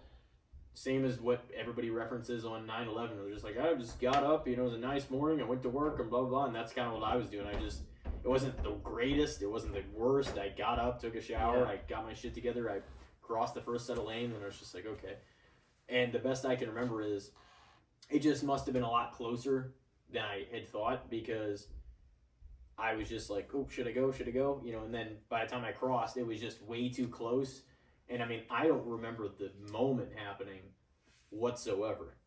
You know, not even a little bit. But the best I can remember is that I had to have been sure that I was gonna make it, and you know, just didn't make it. Yeah. Because I probably thought I was gonna be quick enough to cross and be fine. I only ask that because I personally struggle with when things happen. I always think about what I could have done differently, to the point where it's almost self-destructive. And I hope that you don't also think that way, because it is a painful way to think sometimes. Yeah. And I can't help but do that too much sometimes, you know? Like, I think about that sometimes with, like, how my stepbrother committed suicide, and how there were a couple of texts that I almost sent to him and I didn't, you know? And I can't help but think about that a lot of the time, you know? I'm like, what if I would have said something to him? What if I would have hung out with him? You know, maybe something would have happened. And so I don't know. That's the only reason that I asked you about that, is because I feel personally like I struggle with that when things happen. It's not necessarily about maybe the control in it or whatever, but it's about what I could have done, you know? But it's like you almost can't do that to yourself, because you can't know until after whatever happened how it feels, you know? It's weird because I feel that 100%, because like, I mean, there's always things that I'm kind of like, man, I could have done this and this and that. It's like, ironically, with that circumstance that I was in, not to go back to my, you know, my stuff or whatever, but No, I man, was just I'm saying, very like, curious about your experience. I think it's weird because especially the way I was then, having a different perspective on a lot of things than I am now. I think the way I was day to day then, I wouldn't have thought that I would have handled it as well as I did. But in retrospect now, where my mind was on the day to day at the time, and some after, you know, I would not have thought I would have been able to handle it as well as I did. But I guess it was taking all of the stuff into consideration and seeing all the posts and the inspiration and everything else. Yeah, the love of other people. And knowing that I had, what were my options? I had to either get better and leave the hospital. I had already missed death, so it wasn't like I could just be like, oh, fuck, maybe I could just lay down in this hospital bed and it'll still be over. Like, I was already awake. You know what I'm saying? Like, I was already awake. It sounds like it's such a simple thing, but I had already beaten the heart. Like, it was don't get me wrong, it was very, very hard to fucking learn how to do that. And then it felt stupid because I was like, I know how to say all these words and do all this stuff. And they're like, no, we need to make sure your brain's okay and do this speech do the therapy, exercises, do these exercises, do these, because it was very fucking hard. I'm not downplaying that part at all. But in reality, the hardest part of it, where my life was in a crucial, critical danger, had already passed by the time I woke back up. Yeah. You know what I mean? Yeah. And so I was like, fuck. Like, I almost just had no time to think about, regret too much, because my main concern was because I missed it. I don't even want to say that in sound. Better. I don't want to say that and say, oh man, I wished I'm not trying to come off that way either or whatever. But if I had, my point is that first week, I would have had no control over it. I was down, out, I was in a coma. It would have made no difference to me. Now, I'm not saying that because that's what I wanted. I'm saying because I was down and out already. Like, that was to this day, I'm sure, it was the hard, I'm not going to speak for everybody else, but I'm sure it sounded like it was the hardest week for everybody else was that first week of the 3. It was the easiest week for me. Yeah. The first one was the easiest fucking week. Mm-hmm. I would have known the difference. Mm-hmm. I was out. You know Yeah. what I mean? I was in a coma. Yeah. The second week, everybody was the hardest, and everybody was like, "Oh, yeah!" Everybody's so happy. Yeah, and I was like, "Man, the fucking second week sucked." Yeah. I remember your mom and Tyler and stuff reaching out and even saying "Oh, he's awake now," and it being really positive news. But they're but still don't blow him up because he's not here. He's awake, but he's not gonna be replying to messages. You know. Mm-hmm. But yeah, I mean it's not even close. And then going on that, I would say, the third week was still very hard in a lot of the same aspects the second week was, but because I was able to compartmentalize and put things together and see what I went through, to be as weird as it sounds, because I was still in the hospital. I was in ICU. I was moved to a different room, and I was put in a position to start doing therapy soon thereafter. Learned what had happened, had some questions answered, by far not all of them, but I saw all the love and support.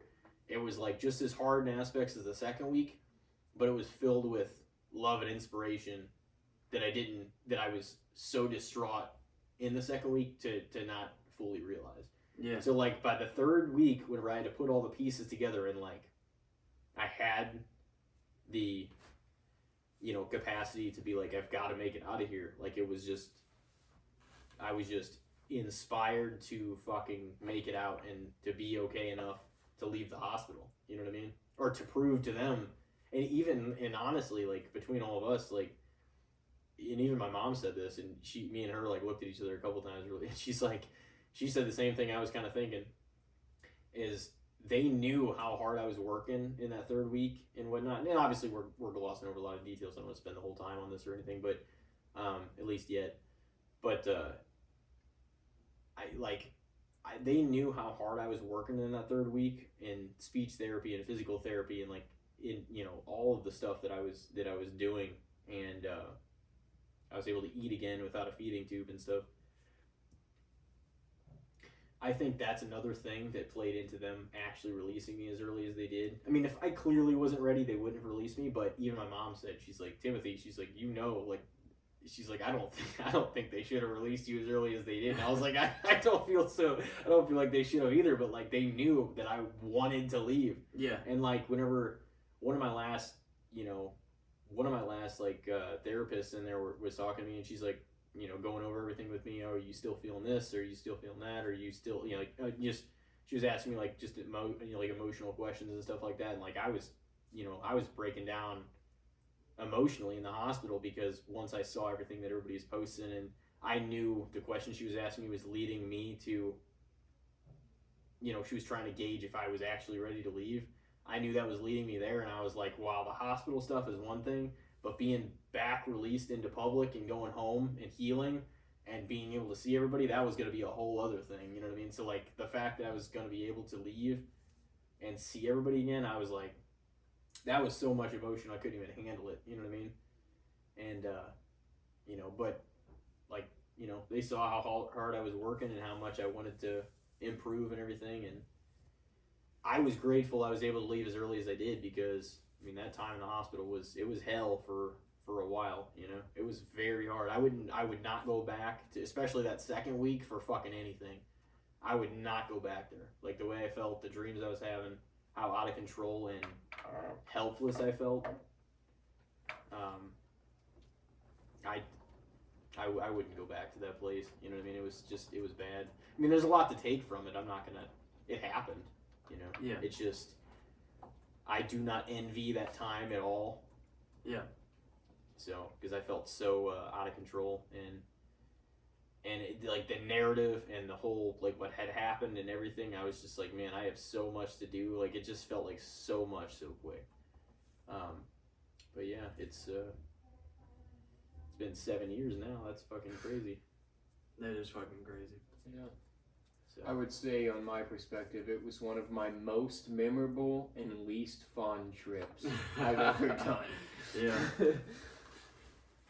There was like literally nothing but going back to the apartment, eating, hanging out for a little bit, watching something, going to bed, waking up, and just going to the hospital all day, and then just doing that for like the few days we were there. Yeah.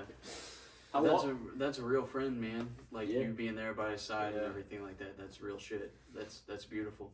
Yeah, I was thinking too in my head, I'm like, well, damn.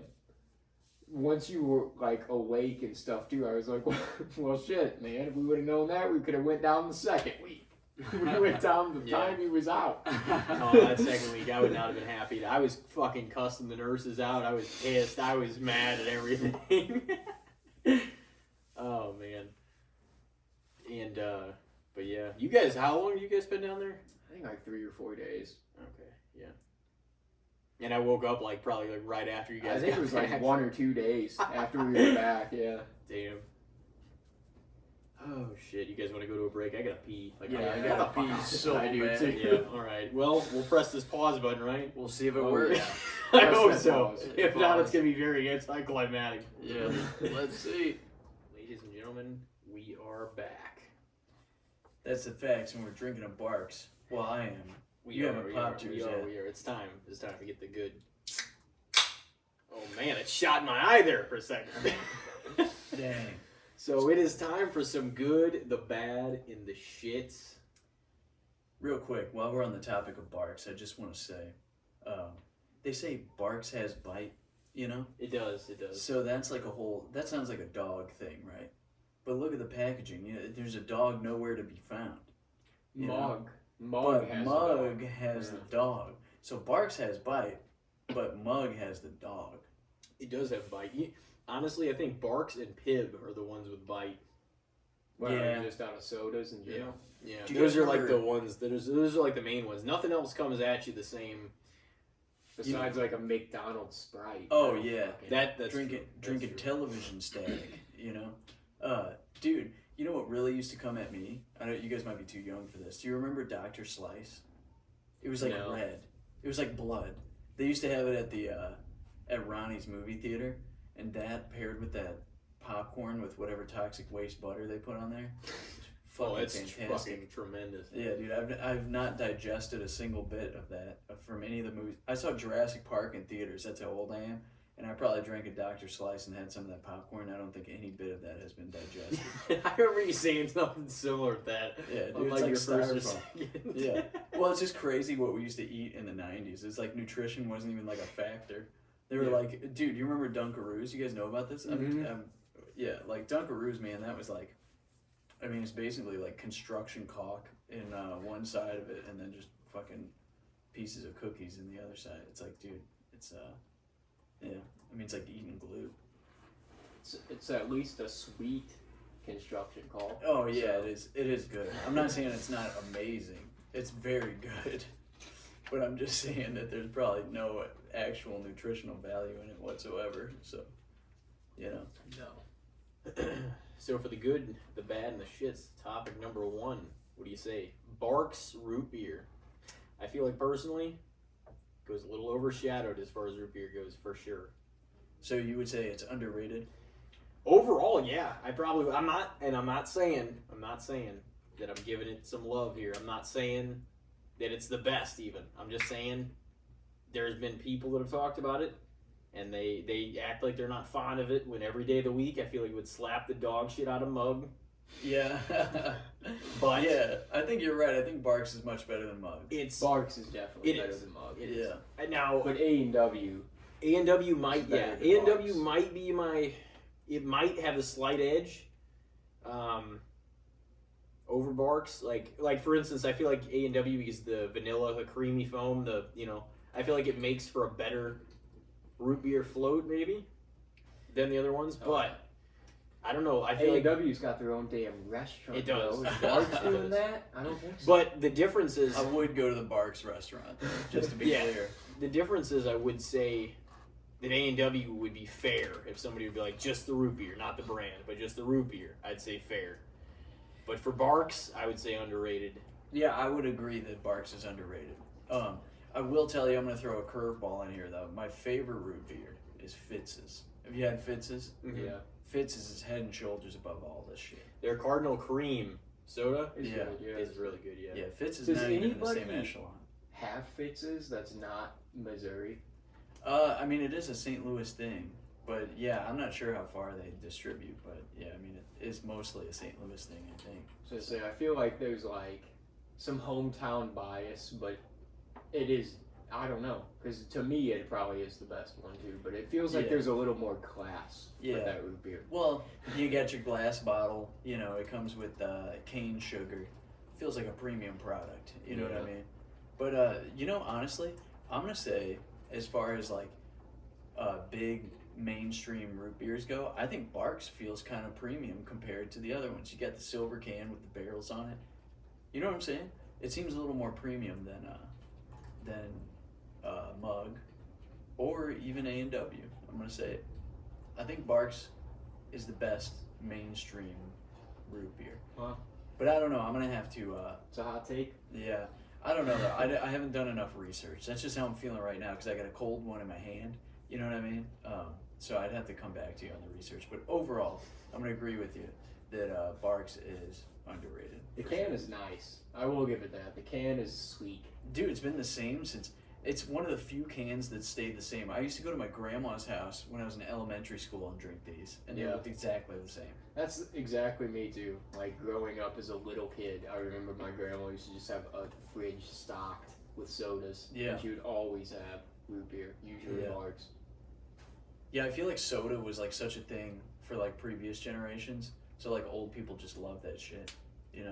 Oh yeah. Pop. It was like kind of a treat, like a specialty. Like, Yeah. oh, I'm getting up. I've got a nickel. I'm gonna go down to the Yeah. corner and have an ice cream cone and a soda, and it is good. And it'd get to be a little glass bottle. Like it probably Yeah. was. It looked more like a Oh, yeah. delicacy then. You go down there, you drink a glass bottle soda, you have a little soft serve cone. You look across the parking lot at at your crush, Yep. And then She's in hey, a maybe- poodle skirt. Yeah, maybe you end up going steady with her. You know what I'm saying? And then before you know it, you get married. You got you put like $5 down on a house because that's how cheap everything was back then. And, you have some kids. And there was no Tinder, there was no internet, there was no fucking instant messenger. It was just you and the person that you happen to meet through circumstance. You get married, you have a family, and you don't worry about all these extraneous things. You know what I mean? You It's you and Barks root wake beer. up every day. You slick your hair back with whatever kind of disgusting animal grease you had that made it hard as a rock. Yeah. It came in a metal jar. You dip your comb in the oil grease comes Yeah. out of the bacon. Yeah. It's the same shit it's you pretty used to much. grease the axle on your old car. Yeah, Put it in your hair. yeah. Motor oil, hair pollen. It's the same product, dude.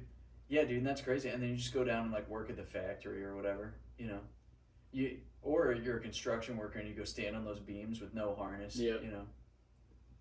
Eating a sack Be lunch. like 30 fucking stories up, Yeah. just walking on a beam. Yeah. Yeah.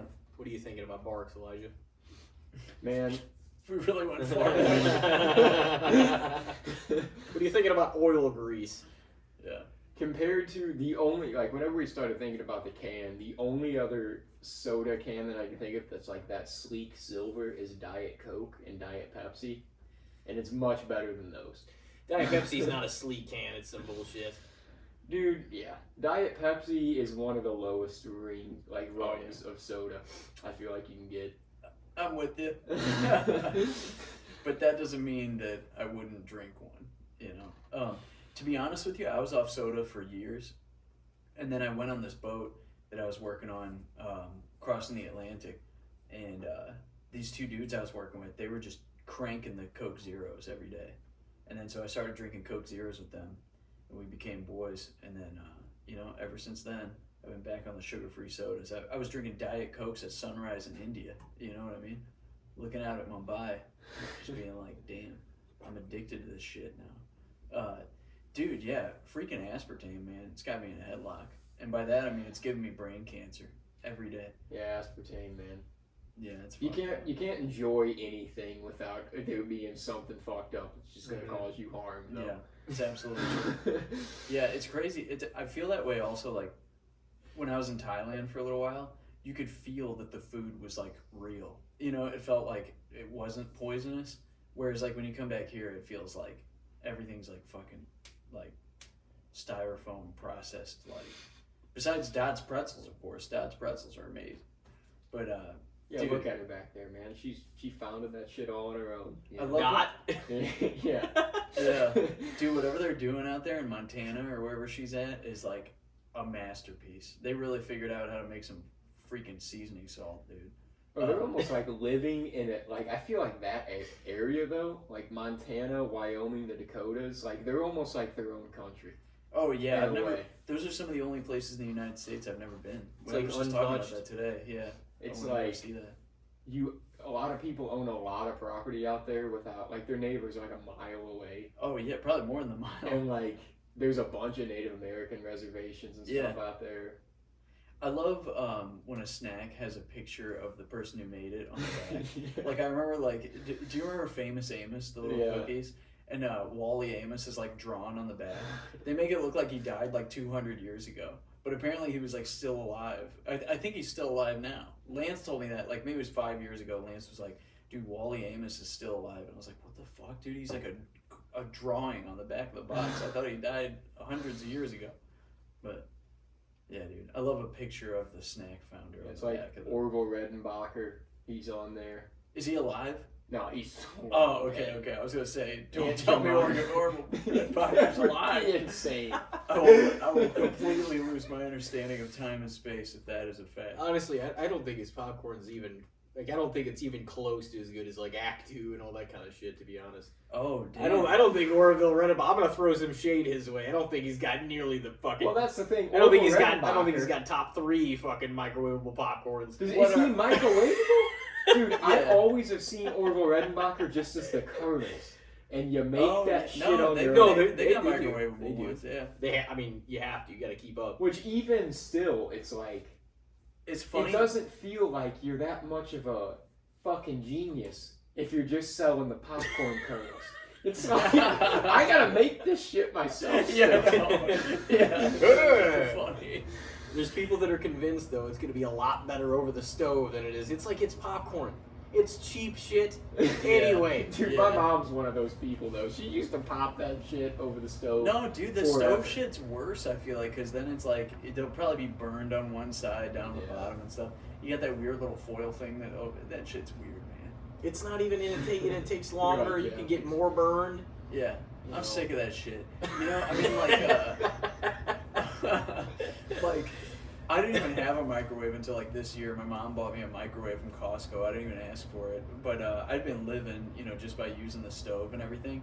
And I guess maybe I was like weirdly anti-microwave because I took pride in not having one for like over 10 years. And then as soon as my mom bought me one, I use it all the time. And I'm like, dude, I was an idiot. You know what I mean? Like I could just put stuff in there and press 3 buttons and then walk away. Yep. The one thing I will say about microwave ownership that is terrifying though is that I use my AirPods a lot of the time while I'm doing stuff, and when I microwave something, it interferes with my AirPods. So I think maybe the one I got is defective, and it's probably between that and the aspartame, I got 6 months to live. You know? I thought you were gonna say like that you have your AirPods in all the time, so you forget that something's all the way cooked, and you're like, "Fuck!" You No, go open it. My Panasonic microwave is interfering with my Apple AirPods. You know, they need to straighten this shit out. I don't know what the deal is. There's that radioactive waves that get sent out Yeah. when you run the microwave. I used to have like a friend's mom that they used to keep growing up. They used to keep the microwave like in the garage because the mom was like, "I don't want that shit in the house." Oh, like really? she was that serious about it. Damn. She's like, "I don't want the radioactivity I kind of going don't off blame in the her, house." honestly. As much as I just said I'm sick of stovetop popcorn, like, I don't blame people who have a healthy fear of microwaves. Because it's scary, dude. You put it in a tiny little room, press a couple buttons, and it fucking zaps it. I don't know. It's kind of Just scary. cooks your brain a little bit Yeah. while it's cooking. Yeah. Dude, I think it's funny also that you said Act 2 popcorn. I would never have off the top of my head known a second microwave popcorn brand. I only know I know Red it, yeah. Rocker. Act 2 just I because know it when that you said box. it, but off the top of my head, I would have never thought, like, Act 2 popcorn. I never would have thought it. I don't know what happened to Act 1 popcorn. Yeah. I guess that was just the shits. Yeah. Don't you think they would have done? Because isn't it usually like 3 acts in a Yeah. play? Don't you think they would have done Yeah. Act 3? Yeah, like, this damn. is the finale. We've We're been- still waiting for Act 3 to drop. Yeah. We've just been in the middle. We've just been in the middle of the movie Yeah. for a Yeah, long doing time. the middle act is kind of Dude, a move to be like this- Act 2. This is such, like, Seinfeld type material. Yeah. Act 2? Where's Act 1? Little do they know that the popcorn bag doesn't even last into the middle of the movie. It's gone in the first act. Oh, I know. Every time. I'm done with it by the time the previews are Oh coming yeah, out. yeah. You sit down and you eat. You feel like whenever you go to the theater, you eat most of your snacks, your slushy, your fucking your drink Yeah. in the previews. Maybe in the first part of the movie. I try to not touch the popcorn till the movie starts, and it is one of the most demanding forms of self-discipline I've ever had to implement in my life.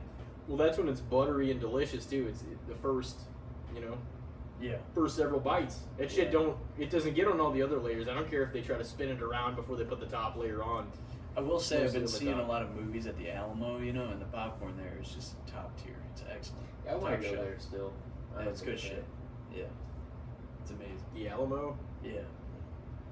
It's like a draft house in a cinema. Mm-hmm. Is that the one that they serve you? Like they'll serve your like food and stuff like that when Yeah. you're in their seats. Yeah, they'll come and bring it to you. Yeah. You like write it on a sheet and they'll go get it and bring it to you. It's amazing. It's funny. I just saw an article recently that said Danny McBride was like really against being served during the movies. Like he's like, oh, just that fucking. Like he said, it was just stupid. Like he didn't like it. He didn't get it. It's like, oh, they're basically like interfering with the cinema playing out on the big I mean, I screen. get that. I guess if you're Yeah. an actor or a director or something that made the piece, you're gonna Yeah. be like, well, I want you to pay attention to the shit. I don't want be distracted by getting a hot dog. But people get up in the middle of movies, man, and Oh, like I really don't unless I have to, and I know there's a lot of the movie left, and I'm like, fuck, I don't want to go refill this this icy. I don't want to get a popcorn refill. But if I'm gonna go out there once, I'm doing everything. I'll piss real quick. I'll get my shit. I'll get a Strategic refill. piss. Yeah, It was kind it of is. like It is. Scorsese was mad because the Killers of the Flower Moon's like 3 hours and 20 minutes or some shit like that. And he was mad that theaters, without like running it by the studio and by him and stuff, were Like pause. doing intermissions like Yeah. an hour and a half into the movie, so that people go to the bathroom, get their snacks and stuff. And he was like, "Well, fuck that. They never ran Yeah. it by me. It's best when it's viewed in one go." Yeah.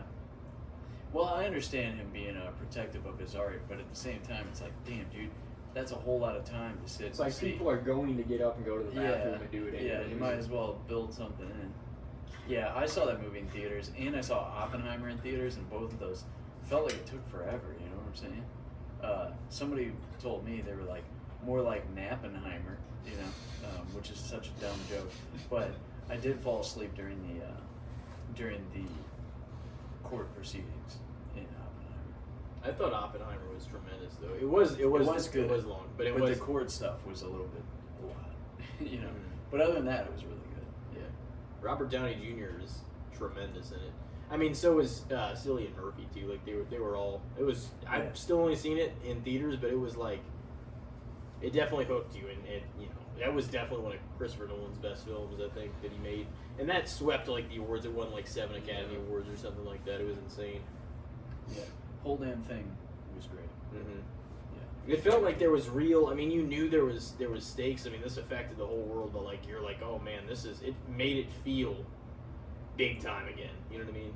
Like looking back at the development of the atomic bomb and everything, and you're like, oh, like there was gravity.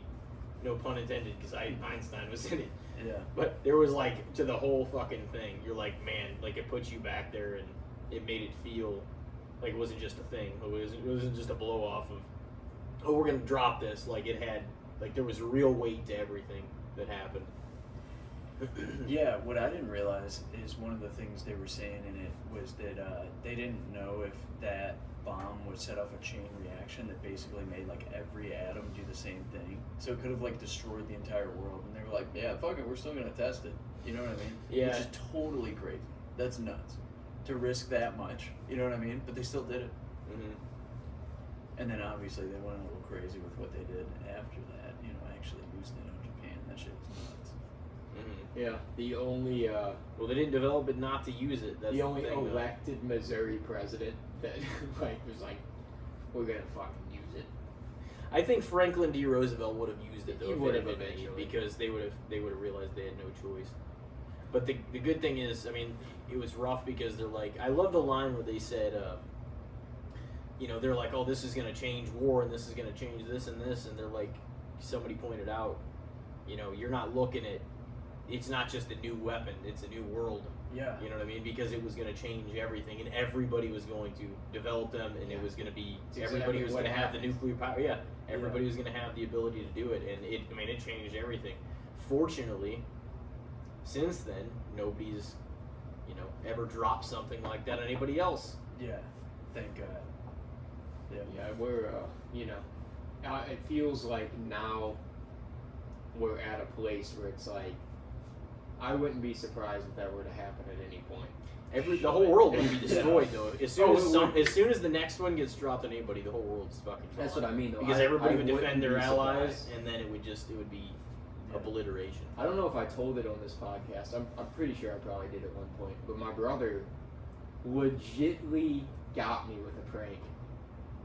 There was a YouTube video that he just like streamed from his phone to the TV. We were watching TV, and it was like a news report, like a fake news report that was like, China and North Korea have simultaneously launched nuclear missiles for America. Oh man! And they're going to be here in 10 minutes. And it was You believe that? It was basically just because it was a legit looking news report. Yeah. Dude, it looks like it just like cut into the program. Was like, Holy okay, shit. listen. And I was like, in my head, I believed it immediately. I was just like, oh well, I guess that's that. Like, I like was seconds away from like texting people and just being like, good luck. It was nice to know you. Pretty much. 10 minutes. Dude, I like saw in the comments too, my brother was telling me like there was a guy who was at like a bar in Philadelphia, and he like streamed it from his phone to the TVs in the bar. That is And like an act of terrorism. yeah, you could literally go to jail for something like that. It feels like he said people were in the bar, like drunk people just crying, like calling their parents. That is crazy. Just being like, I love you so much. I'm sorry. I don't know if I'll ever see you again. That is awful. Oh my god. Oh my god. But that's pretty funny. Yeah. Oh, before we... So we're talking about bar Yeah, we're talking about bar root beer. So, what was your answer? I would say it's fair. Because if you really think about it, there's like 3 brands people think about when they think about root beer. And Barks is not usually one that people say is the worst. So in that aspect, I would say it's fair. Like, they're literally one of the 3 competitors for root beer. That's like... Well, yeah. I mean, other people have one, but honestly, outside of those 3, nobody looks at anybody else as true competition. No. But what I will say is, while I put over A&W, put over Barks, Mug, overrated, but it's okay. What I will say is, it's none of those three the best root beer I've ever had. The one that's the best, and you've seen me order this shit before.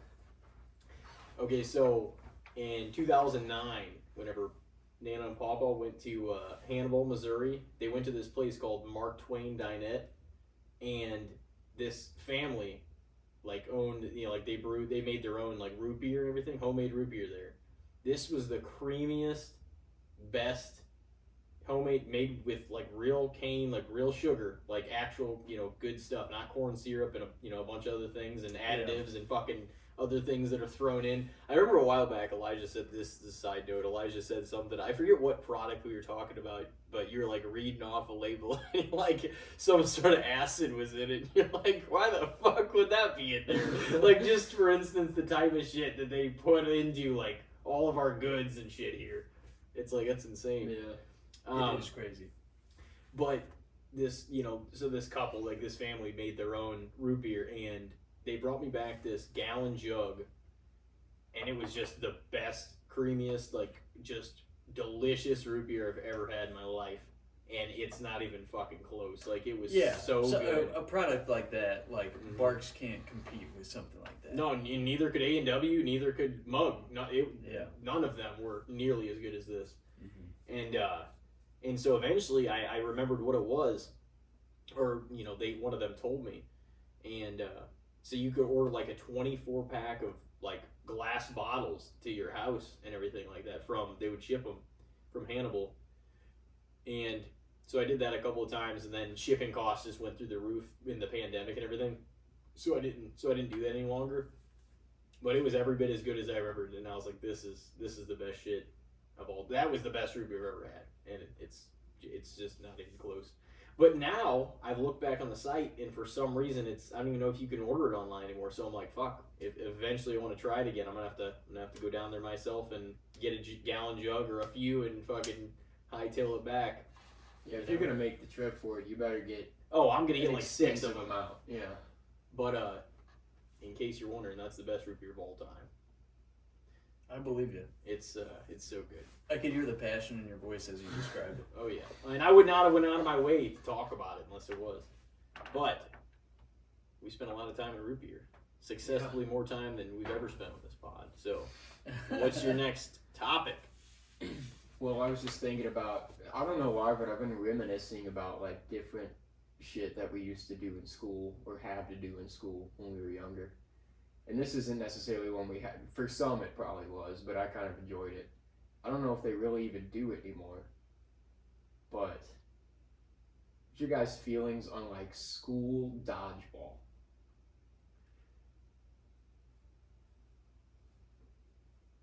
Because I know there was a point in time when we first started playing where we played with the rubber ball, the rubber balls, and then they went to the foam balls. I remember the foam ones. And I don't know if the foam balls made such a good sound when somebody got slapped by it. Yeah. Or if they even missed and it hit the wall, it sounded like a missile sometimes. Yeah. Oh yeah.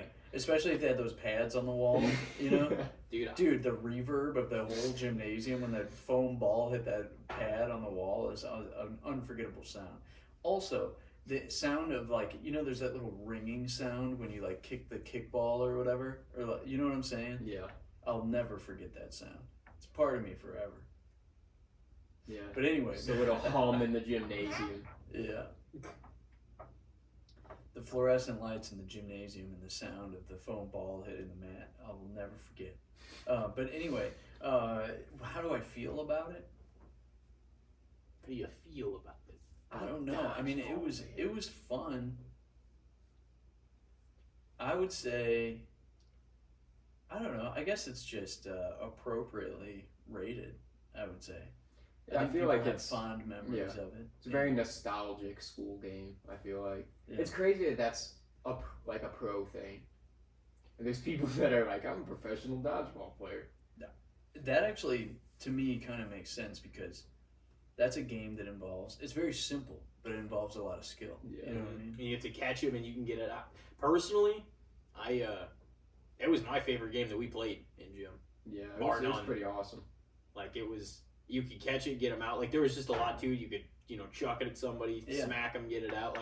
I don't know. It was just there was it felt like there was some just shit going on. Like it felt intense, but in like a good way. Like it felt more interesting than like a game of in Pumpkin Ball was fun and like some of the other game in kickball, whatever. But like something about dodgeball made it feel like it was fucking on. You know what I mean? It felt personal. It was like, oh fuck. Yeah. I think one of my best school memories still was, I don't even know what grade it was in. It could have been intermediate school or junior high, but like there was a game of dodgeball where I was like the last one on my team and there was 4 people on the other team and I ended up winning the game for my team. And I've never felt like more of a hero throughout my entire run of school than in that moment. I was like, I fucking did it. It was like you felt like a champion. That's beautiful. You're right. Like I won it for the whole team, damn it. Can I tell you the moment when I felt most triumphant probably ever in my life was when I went to Concord Sports Camp. I was maybe, I don't know, 12 years old or something, 12, 13 years old. No, I guess I was even younger than that. Between 10 and 12 probably. And this was in the WWF Attitude Era. You remember Sable? Do you remember the time she came out and she had like glitter handprints like on her boobs or whatever? Everybody remembers that moment. It was on a pay-per-view.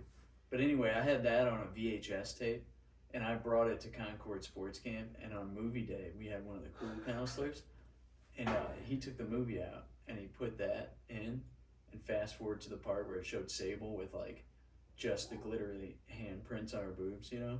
And all the 10 to 12-year-old kids in the room just cheered.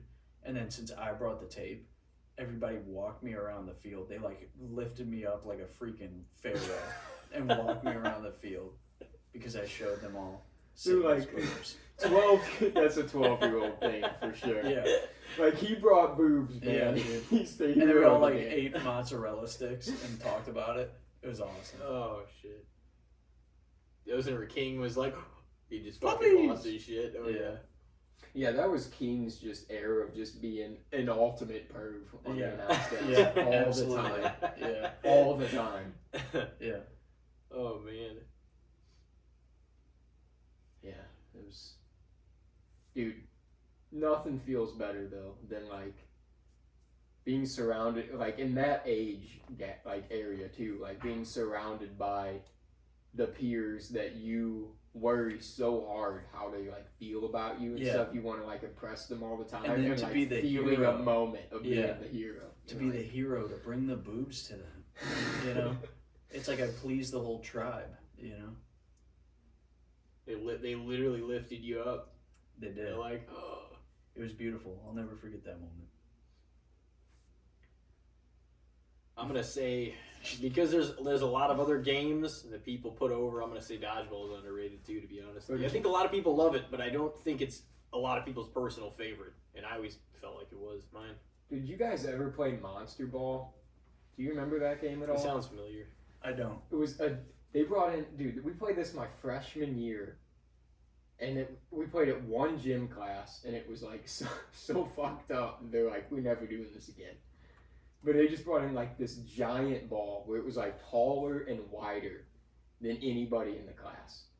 And they put it in the middle of the basketball court. And it was like they put like 12 kids on one side and 12 kids on the other side. And the goal of the game was to shove the ball all the way against the wall on the other side of the gym. And you like tried to, it was like, you were like 2 sets of linemen just like trying to push this ball.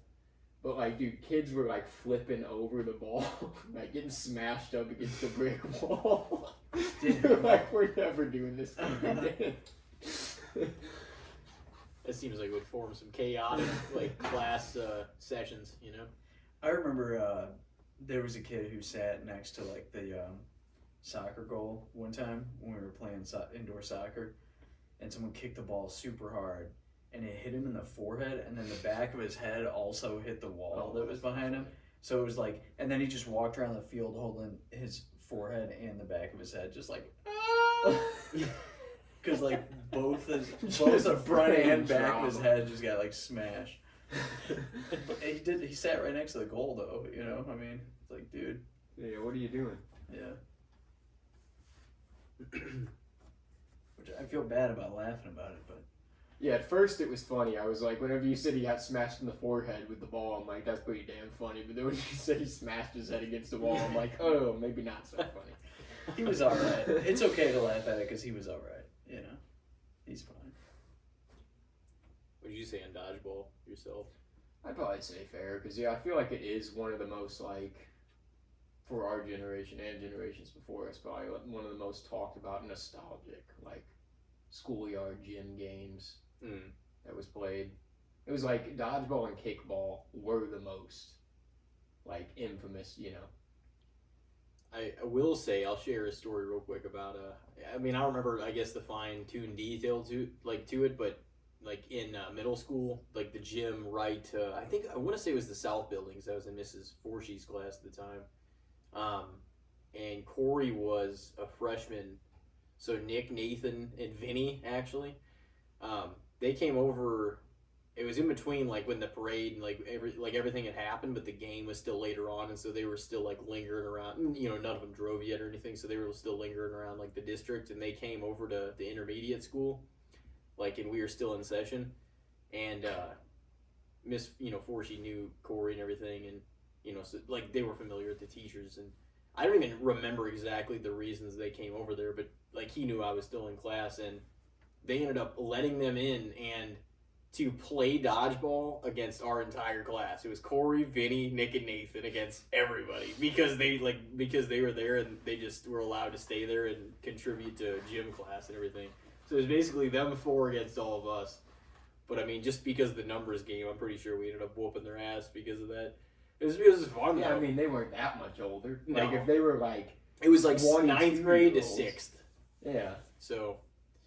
But it was interesting because I feel like nobody would let, like, if some older high schoolers or whoever came over there like that, for some reason they were allowed to do it, and we played, like, multiple games against them, but they just showed up and they're like, oh, yeah, well, it's gonna be 4! Like, the whole class and shit, so it was this giant handicap match, and we just fucking plummeted them with dodgeballs and shit. But that was a good time. That's like it's like a vague memory, and I remember describing it to Corey, and he's like, oh, yeah, it kind of rings a bell, but I was like, I remember that specifically happening. It was like homecoming, so that must have been, man, fuck, I'm trying to think, like, that must have been like 2007 or something like that. It was a long time ago. But anyway, Andy, you got a topic for us? Oh my God, I've had so long to think about this, and I'm still not prepared. I think, all right, here's one. TikTok. Yeah, that's kind of surprising we haven't talked about that because that's such a big thing. I want to say, like, somebody's brought it up before. I don't know if they put it as a topic, but I know we've discussed it a little bit. I still don't have. I think I created one, but I never got on it. I don't even have the app. Yeah, I've created one just because my brother and my girlfriend send me TikToks all the time. So I'm like, I specifically just open theirs. I don't like ever spend time really on the app myself, but I would think it's fair because I mean, I think it's kind of unjustly the criminal social media. Like, it's getting criminalized a lot more than other social. It's like because they can't control it. That's why they can get your information. China's getting your. It's like, no, you guys are worried because there's some like real news you can hear on that fucking. They're exposing the truth because that's the last free range. You can basically do whatever the fuck you want on platform that they can't control. And they really don't like that, so they're trying to shut it down. Because your data's going to go somewhere whenever you use a social media app, and so they want it to go to them, and so they want Facebook, Meta basically, and Google to get all your data rather than ByteDance, which is the company that owns TikTok. But no, I think it's unfairly maligned, both by authority figures, who want to take it away, and also by the public. I think a lot of people treat it as if it's just pure trash, but it totally depends on how you use it, because the algorithm is really crazy, so it will start to pick up on the things that you're interested in, and it can be very, very useful. I think it can be a huge help in a lot of things. Yeah, I've like whenever I first downloaded, I like scrolled through the videos, liked some, did whatever, but I never like spent enough time on the app to actually get an algorithm.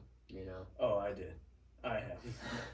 Because it does seem like if it was just shooting you videos of things you're interested in over and over, like I can see how people would spend 3 hours on this app. Oh, and be yeah. like shit. Yeah. That's why it's called TikTok, because you're just watching and the clock just keeps ticking. You might watch 30-second videos, but you could be watching those for hours. Yeah. Oh yeah, dude, it knows that I like the dumbest shit. Like, it's a lot of it is videos where it's just like it'll be like a first-person camera and a dude just being. There's this one dude named Johnny Hamcheck. Do you guys know about Johnny Hamcheck? Johnny Hamcheck, all he does is like he wears these glasses that are like a camera, and he just goes to like construction sites and acts like he's supposed to be there and talks to all the people. He's like, Tommy Tough Knuckles sent me down to give you this 6-inch cable. Can I talk to and like it's so funny because he just fucks with people. It's hilarious. And TikTok knows I love that kind of dumb stuff, so it's all just videos of just absolute dumb shit. But also, it's stuff about tools and home improvement because it knows that I'm a homeowner and that I need to work on my shit.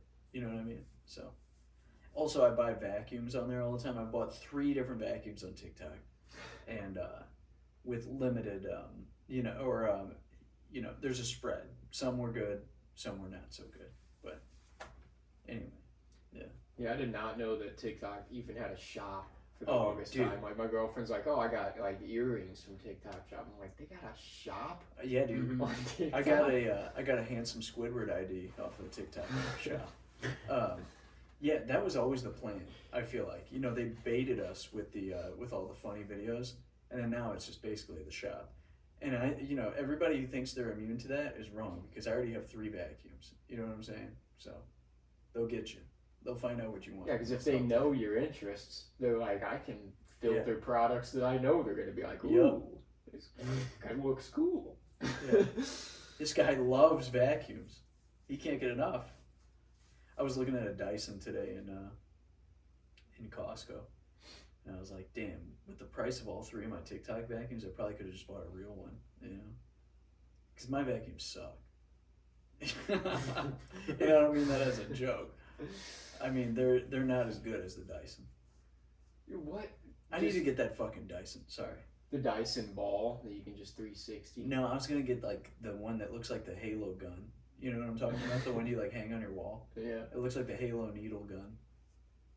Those are like the most expensive. Some of those motherfuckers are like $500. I've seen vacuums and shit, and it's like some of those are like $800. Yeah, it's like, dude, holy But shit. the satisfaction of using one of those. It's like, bro, I can get a Hoover with a bag for $25. Yeah, you can. You sure can. Get a Roomba and it could just, fiddle around and pick shit up for you. Yeah. Can talk to you when it gets stuck in a corner. Yeah. It gets sad. What was the? There was a movie. I forget. It might have been a TV show. You got like one of you will have to remember this, but it was like a guy that was like looking for vacuums, and he was like asking these questions to the worker. The worker is just like, "Now this one's probably gonna suck your dick the best. This is the best dick sucker vacuum." He's just like, whoa, that's not what I came in here for. And it was like exactly what he came in there for. And the worker's like, yeah. For some reason, when I think about vacuums, I think about that fucked up scene in something, and I don't even remember what it's from anymore. I can't think of what it is either. It's like, this one. This will suck your dick the best. Well, how do you guys feel about TikTok? Like I said, I'd say it's fair, just because I feel like it's certainly not underrated in the current state of things, because so many people spend so much time on it, but it is kind of unjustly criminalized by especially American society. Yeah. I have like an account, I guess, that I set up because I just wanted to I wouldn't be able to watch something because usually like my girlfriend or just a few other people have like sent me videos on TikTok and everything, but I don't go on the app myself. And like, maybe I should, because here, like lately, I've just learned and seen like a lot of the different influence. I mean, they've that not to go back into the whole killing talk that we were in earlier. Wow, this has been a wild podcast in terms of stuff we've talked about. Yeah. But I don't know if you guys ever heard of like the Menendez brothers case and everything like that, but a whole bunch of TikTokers like revisited the trial and like the case where these like kids were, you know, like basically their parents were like sexually abusing them and everything like that, but their trial, they were like opening up about how all that happened, or they were younger and their dad was doing all this stuff to them. And our generation of people, and I'm sure like millennials and also like, you know, just us and probably even younger than ours too, went back and watched the trial and everything over, and they're like, hey, I think this needs to be revisited, because both brothers who haven't seen each other since they were put away, like since they were locked up and everything, are still in jail to this day 30 years later. And they're like, hey, this maybe needs to be looked at, because it looked like they were telling the truth in their trial. And at the time, people were like, oh, they were Beverly Hills kids just trying to kill their parents for money. Like, they were already wealthy. You know what I mean? They were already wealthy. Their family was already wealthy. But these horrible things were happening to them at home. And they've already served a 30-year sentence. And, like, nobody's saying they weren't guilty for killing their parents. But whether the intent was because it was in self-defense after all the horrific fucking things they'd done to them is why people are really trying to get the case reopened. You know what I mean? And TikTok played a massive influence on it, because everybody along, like, probably, you know, our generation and like so forth, and then like some people like younger than us, a lot of people just looked back at the trial and like formed their own opinion. A lot of people that weren't even born when this was going on in like the late 80s, early 90s, and they're trying to, there's a documentary made about it, and all the TikTok influence that, you know, that all these people had, and it's getting the attention that it never really gotten before, because at the time, like, this is before, I mean, fuck, this was whenever Bill Cosby was a great guy. This is 10 years before Oprah's show started. This was way before all this stuff happened. And we know the world was a much different place in the late 80s and early 90s. And like, you know, but they've been put away since then. And that's another documentary we just watched a few days ago, because I was like, I wanted to learn more about that case, but it was exclusively about how TikTok had gotten the discussions going again. And a lot of people in this generation are talking about how it should be reopened, and they believe that the boys, some people back then just blew it off because, you know, a guy, let's just say, you know, I mean, some women aren't believed and stuff like that, and all these horrible things are, you know, it's all horrible, but like, in a lot of instances, guys, especially in the early 90s, nobody wanted to hear about that. They're like, oh, let's just shut this down. Like, nobody cares. You guys are rich. Your parents are rich. They gave you everything. You guys weren't molested. Oh, we're just gonna sweep that under the rug. Nobody feels bad. You know what I mean? Like, that's what people were acting like at the time, because that wasn't even close to where society is now. You know what I mean? Yeah. In terms of the way that sort of stuff is perceived. And but now it's being looked at in a whole different light. Now I think for them to reopen it would have to take, you know, there would have to be a new break in the case, or there'd have to be something that, you know what I'm saying, there would have to be a reason to try to get them out, like, you know what I'm saying? But, you know, that just goes to show you, like, that got so many people discussing that, and a lot of people now are completely flipped on thinking that they should probably be let out and not have to serve the rest of their lives in prison. I mean, they're already well into, like, they're probably 50s now, you know what I mean? But TikTok and voices across, you know, across the world, really, because people from the UK, people from a lot of different countries had like went back and watched the whole trial again and changed their opinion compared to what society thought of them when this was going on 30 years ago, you know? So that's kind of just the power it has. Yeah. So, I mean, I don't know what'll happen. I know that, I guess, what's his name? Was it Ryan Murphy who did the whole American Horror Story and all that stuff? Yeah. So he made Dahmer Show, but he's making the next season about the Menendez brothers and everything they went through. No, that's the next season. That's I thought it was like Ed Kemper. I thought it was gonna be like Gacy or somebody else. Yeah, because I'd heard rumors that it was gonna be Ed Kemper, but yeah, it's gonna be about them growing up and all the abuse they suffered like in the household, and then eventually them getting older, and then so after they killed their parents and they were arrested, like there were 6 months that went by, and like what happened was one of them told their therapist, and then he, you know, you think you can trust him, but that's one of those things that they might have to report, whatever. Well, yeah, and then if you really tell them about like murder, then that is something that they can break their therapist code for them. It's an interesting case though, because it's kind of like, what do you really, you know, I don't know. Is that, I'm not saying that's like justified murder, because it was brutal like what they did. I mean, they shot their parent, you know, they shot him and stuff like that, but it's like they also endured just a hellacious childhood because of their parents, and their mom knew about it and she didn't do anything about it. She actually, you know, it was a messy situation. For sure. But yeah, that was a major thing TikTok influenced in like recent years, especially like the last, you know. I mean, it's kind of similar. Like, I feel like they would definitely be a lot more lenient on that sort of thing, considering earlier this year there was that whole trending topic of that Gypsy Rose girl. Remember? I'm so tired of hearing about her. That was disgusting too. That's what I mean though. Like, and she got out. That's like, ridiculous. She should still be in jail too. And her story sort of similar, where her mom was like fucked up in her upbringing and made her think she was super sick, and she wasn't, and she just like fucked up her childhood big time, and she convinced that her boyfriend at the time to kill the mom and all this stuff. But see, she's definitely comes across as very manipulative. very manipulative, and that's, I don't know. But that's what I mean. If she got out, that's crazy. It almost seems like the Menendez brothers probably would have got a much more lenient sentence, if nothing else, if it would have happened now. Yeah.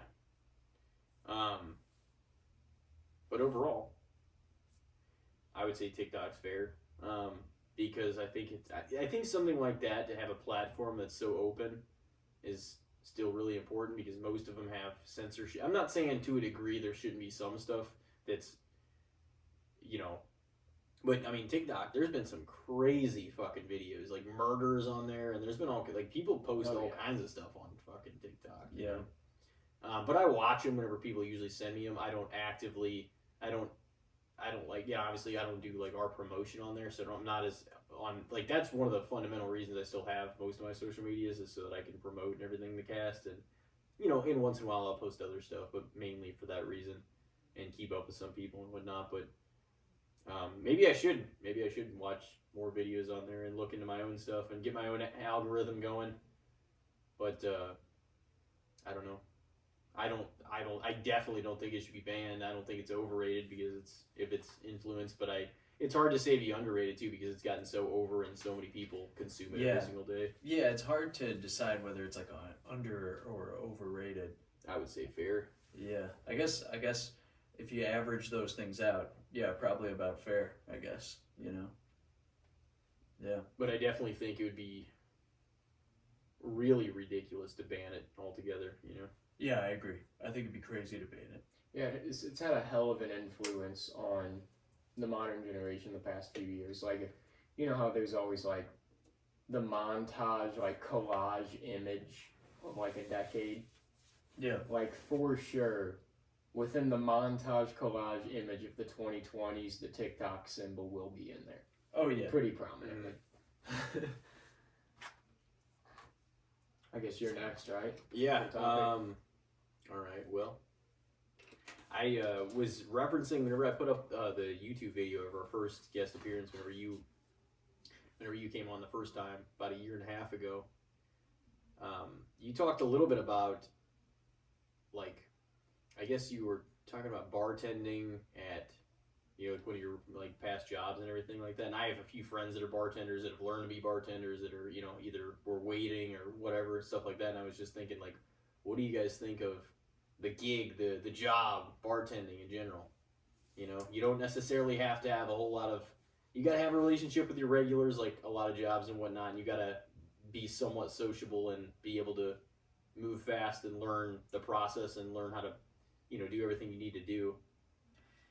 But you can make a lot of money. Yeah, I would say when I bartended, I had an excellent time bartending. But I also, so I worked at a craft brewery, and I would also brewed there. So I had a lot of understanding of the beers and everything. So I wasn't really making a lot of drinks, which makes bartending much easier to just be pouring beers, basically. I did still make, a handful of cocktails. But yeah, I would say bartending is very, as a job, I think it's underrated. I think that people don't realize how much money you can make, how much fun it can be, how many connections you can make, and how valuable it is to just talk to so many people. You know what I mean? Like I still talk to some of my regulars all the time. I just did a 10-mile run with one of my regulars the other day. Like he is in town from California. He moved away, but he was like, dude, I'm going to do this 10-mile run to the Arch. And it was on like 15 minutes notice. And I was like, fuck yeah, I'll join you. And it stormed on us and everything. It was nuts. It was totally crazy. But that connection never would have happened if, I wasn't pouring beers, for people. And yeah, I mean, I still talk to a lot of my regulars all the time. And yeah, I think that bartending is very underappreciated as like a career because you can make so much money. You can make such good money. And you can have so much fun and you can meet so many people. So even if you don't want to keep bartending, just through the connections you make of bartending, you can lead your life somewhere amazing. You didn't think, yeah. Yeah. Well, and you guys both know about, delivering pizzas and stuff like that. So you know about the value of making tips and, bringing in that money. And like so many people, like there's a lot of people I know that bartend that make so much more money doing that than like even having a degree would get them or having, you know what I'm saying? Like you make an ass load of money, especially once you get really good at it. Before the pandemic, I was making good money bartending. And then when the pandemic hit, that kind of ruined it. And then it never truly recovered afterwards, for me at least. For other people, I'm sure it did. But for my specific setup, it never really truly recovered. And but before that, I was making pretty good money. I was able to save and buy a house and everything like that through bartending. And it was a very valuable experience. And I think people can benefit from doing something like that, for sure. I think it's good for your brain, for your social skills, and for your life. And it's fun. I had a great time bartending. So yeah, that's how I feel about it. I would say it's underrated as a career, path for people. That's what I would say. The service industry in general, is underappreciated by people, I think. Yeah, that's what I was going to say too. I feel like bartending, more than anything, is kind of underappreciated. Like, you're going to make great tips, obviously, because people, especially if you're friendly and you kind of, have a little rapport with the person and they're drinking or they're drunk or whatever, they're probably going to tip a little better too. But it's also underappreciated in the fact that, like, I saw a post before that was like, you want to be a bartender? Okay, well then say goodbye to your mornings, say goodbye to your social life, say goodbye to your friends. You're going to be living the seedy life. Like, even if you're a good person, you're not doing anything seedy, you're going to be in a bar late at night, surrounded by drunk, seedy people. Like, it's just what ends up having to happen if you're a bartender. And I think that goes a little underappreciated because it is kind of like one of those night owl jobs, where you're kind of like, you're the opposite of everyone else. If you're a bartender, you're on the opposite schedule of most of society. Oh yeah, and once you get good too, that's the other thing that dawned on me. I'm like, you're probably gonna have to work some long shifts, and you're probably gonna have to be the person that's relied upon a lot if you become really good and you are flexible with the amount of work you can do. Yeah, I worked a whole lot of shifts. Yeah. And if you're at like one of those busy bars, like that's just popping off all night, I can imagine that being one of the most strenuous jobs. Because you're just like, there's not a second of downtime when you're behind the bar. Mentally taxing, yeah, for sure. So yeah, I would probably say it's a little underrated just because I feel like it's not necessarily seen as appreciated. You know, like I think that the people that are drinking, you're obviously happy the bartender's there. Yeah. But that doesn't. There's not a further thought than that. Yeah. It's like, hey, give me a martini. Well, I don't know. I think that some people like do really form like a big bond with their bartender. I mean, like that's how I feel about my regulars, at least from the other side of the bar. But yeah, definitely. Like I don't think that people think of it as like a real career sometimes, and it totally is and can be. The service the service industry in general, you know, like can be a real viable career for a lot of people. So the service industry, in a lot of ways, is one of the most taxing and frustrating industries you could get in. For sure. Yeah. Yeah, but I can definitely see that because it, you know, like once you establish a relationship with your regulars, like not even just doing that, but almost anywhere, like you may fall into things just by being sociable, being friendly, being somebody that people can talk to, somebody that you can, you know, trust, that you might find yourself in something you may never have just by the connections you form, the bonds that you make with people. You know what I mean? It can, like, that's insane. It's because people get picked. Oh, it's just because they know this person or they're related to this person or whatever. But like, man, like a lot of times, I don't want to say like hard work will always be worth something, but because you got to have hard work to get certain places as well. But at the same time, like establishing connections and building relationships with people will get you a lot of places that, you know, not doing that or being antisocial never will. You know what I mean? Being, totally. Like networking and just talking to people leads you to so many different things. It's crazy. Like, I mean, even this boat job I've been doing, it's just because I talked to my buddy about it. He used to do it, and I talked to him about it, and he put me in contact with somebody, and then now I've been all over the world. You know what I mean? And it's just from talking to people. You know, it makes such a big difference.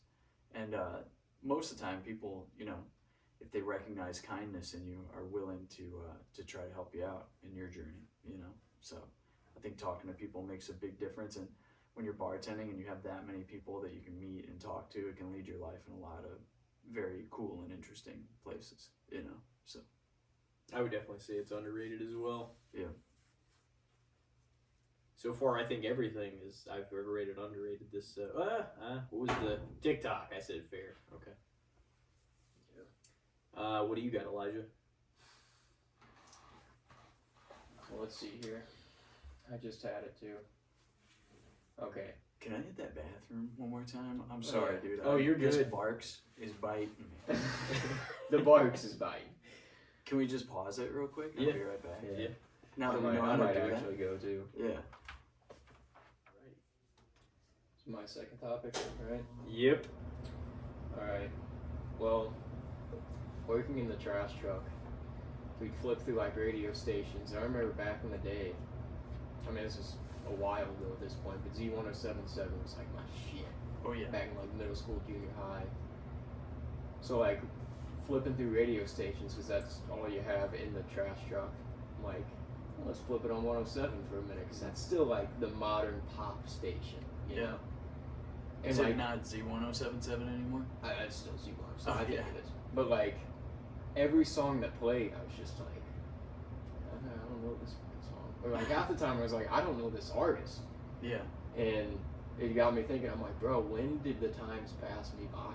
Like, how am I already not caught up with this shit? And it just kind of led me down that path. Is it not being caught up with pop culture? Is that good? Or is that bad? Is it like, because pop culture is kind of nonsense, but at the same time, if you're not caught up on it, you almost feel like you're out of society's loop sometimes. You want me to jump in on that one? I think being not caught up on things is criminally underrated. Being unaware of what is going on in pop culture and even the news sometimes can protect your sanity and your mental health so much. Because I don't think as human beings we were designed to take in so much information every single day. You know what I mean? So to be not caught up on certain things, I think, is very underrated. I think it's good for you to not know what the fuck's going on sometimes. Yeah. You know what I mean? Like personally. I don't think you should always be that way, but sometimes you gotta take a break from all of it, you know. Yeah, there's some shit you need to know, but then there's other things where I'll like see headlines or something, I'm like, why do I give a fuck that Travis Kelce and Taylor Swift went to a beach today? Yeah, like, I don't care. Yeah, I don't give a fuck. Well, it just seems like the news you need to know too will make its way to you. You know what I'm saying? If you really need to know it. So I would probably agree like 10 minutes until the nuclear bomb hits or whatever. Yeah, you'll get an alert. You'll get an alert. You'll know about that. Yeah. I mean, we knew the tornado was happening. I mean, and even if you don't get informed, you're not getting away anyway. So. Yeah. See, and you might as well not know, because then when the blast happens and you're in the Johnny on the spot or whatever, you never even saw it coming. You can either enjoy those last 10 minutes like you're living your life the same way and you're just having a good time, or you can spend it in panic the entire fucking last 10 minutes. I'd rather not know. I remember asking my brother in the moment when I thought that was still real, being like, "You think we should go to the basement? That's going to help anything." I was just like there was a tornado warning. It might be I better. Was like, I don't know. Should we go to the basement, or he's like, the basement? What is that gonna do? I agree with that though. It's probably underrated because like that's such a valuable piece of protecting your own peace and sanity. Some things you don't need to know, and like I don't feel like you can simultaneously take in all these things you might quote unquote need to know and keep up with all your shit personally and be always on an even keel with yourself, because if you're always concerned with what's going on the outside of you, you're not going to be able to take care of your shit the way you know how. I don't think you should be ignorant to everything, but you've got to be able to, because you're never going to be able to solve the world's problems and your own at the same time. You've got to work on your own self and be able to I feel like self-assess and analyze in order to be able to healthily take in everything else. You know what I mean? Yeah. Like you can't. Sometimes it's just juggling too many worlds at the same time. Yeah.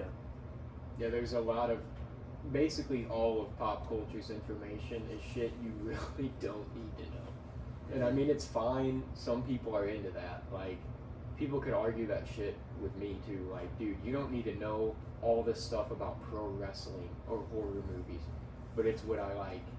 So I spend my time researching that and looking stuff up about that. Like, if that's what they like to do is buy Us Weekly and keep up with modern celebrity couples, then that's what they like to do. But that's on the same kind of playing field where it's that information technically doesn't matter. So well, and some people you could say the same thing. It's obviously we need cars and we need to work on stuff, but some people that obsess over all day long about getting different parts for cars and changing things, and that's their stuff. That's what they want to invest their time into. Whether it's that or what if your thing's playing card games and poker and stuff like that. How is this benefiting the world? It doesn't need to. It's benefiting you and your psyche because you love to do it and put your time into it. Yeah. Everybody's gonna have those things, and the people on the outside of that circle are not gonna understand it because that's not your thing.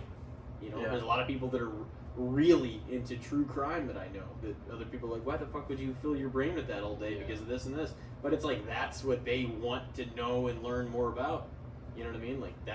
I even think that sometimes for myself, though. It's not at all the only thing I listen to podcast-wise, but there's a couple true crime podcasts I listen to sometimes when I'm throwing trash, and I'll just think, sometimes I'll just be out there waving to people in their front yards, dumping cans, and just in my earphones, and he hid her head in the shoebox under his bed for 30 days. I'm just you're hey Steve, how you doing? Top of the morning to you. Oh shit. Yeah. Would you do the same thing? Yeah, I think we're all kind of in agreement on that. It's pretty underrated to feel there's an unnecessary pressure to be caught up with everything going on with people that have nothing to do with your life. Yeah. It's why does it really matter? Yeah. Because they're a celebrity and the news talks about them, so I gotta know what's going on with Johnny Depp and Amber Heard's trial. Yeah, it's like that's what I don't understand too, and that's kind of the double like standard of it in ways. How in the same breath are you gonna be like, and this is what's going on in Iraq? Like you're talking about how many beheadings are going on in Iraq, and then the next news thing is like, all right, well, Taylor Swift and Travis Kelce might be moving in together. Yeah, right. how are you like, oh, all this stuff's happening, and on the B side we got this going on. It's like, yeah, let's spend 10 minutes on the Taylor Swift and Travis Kelce. You know, I'm not dissing either one of them either. It's just that's what it is the at the difference forefront in of the level of content.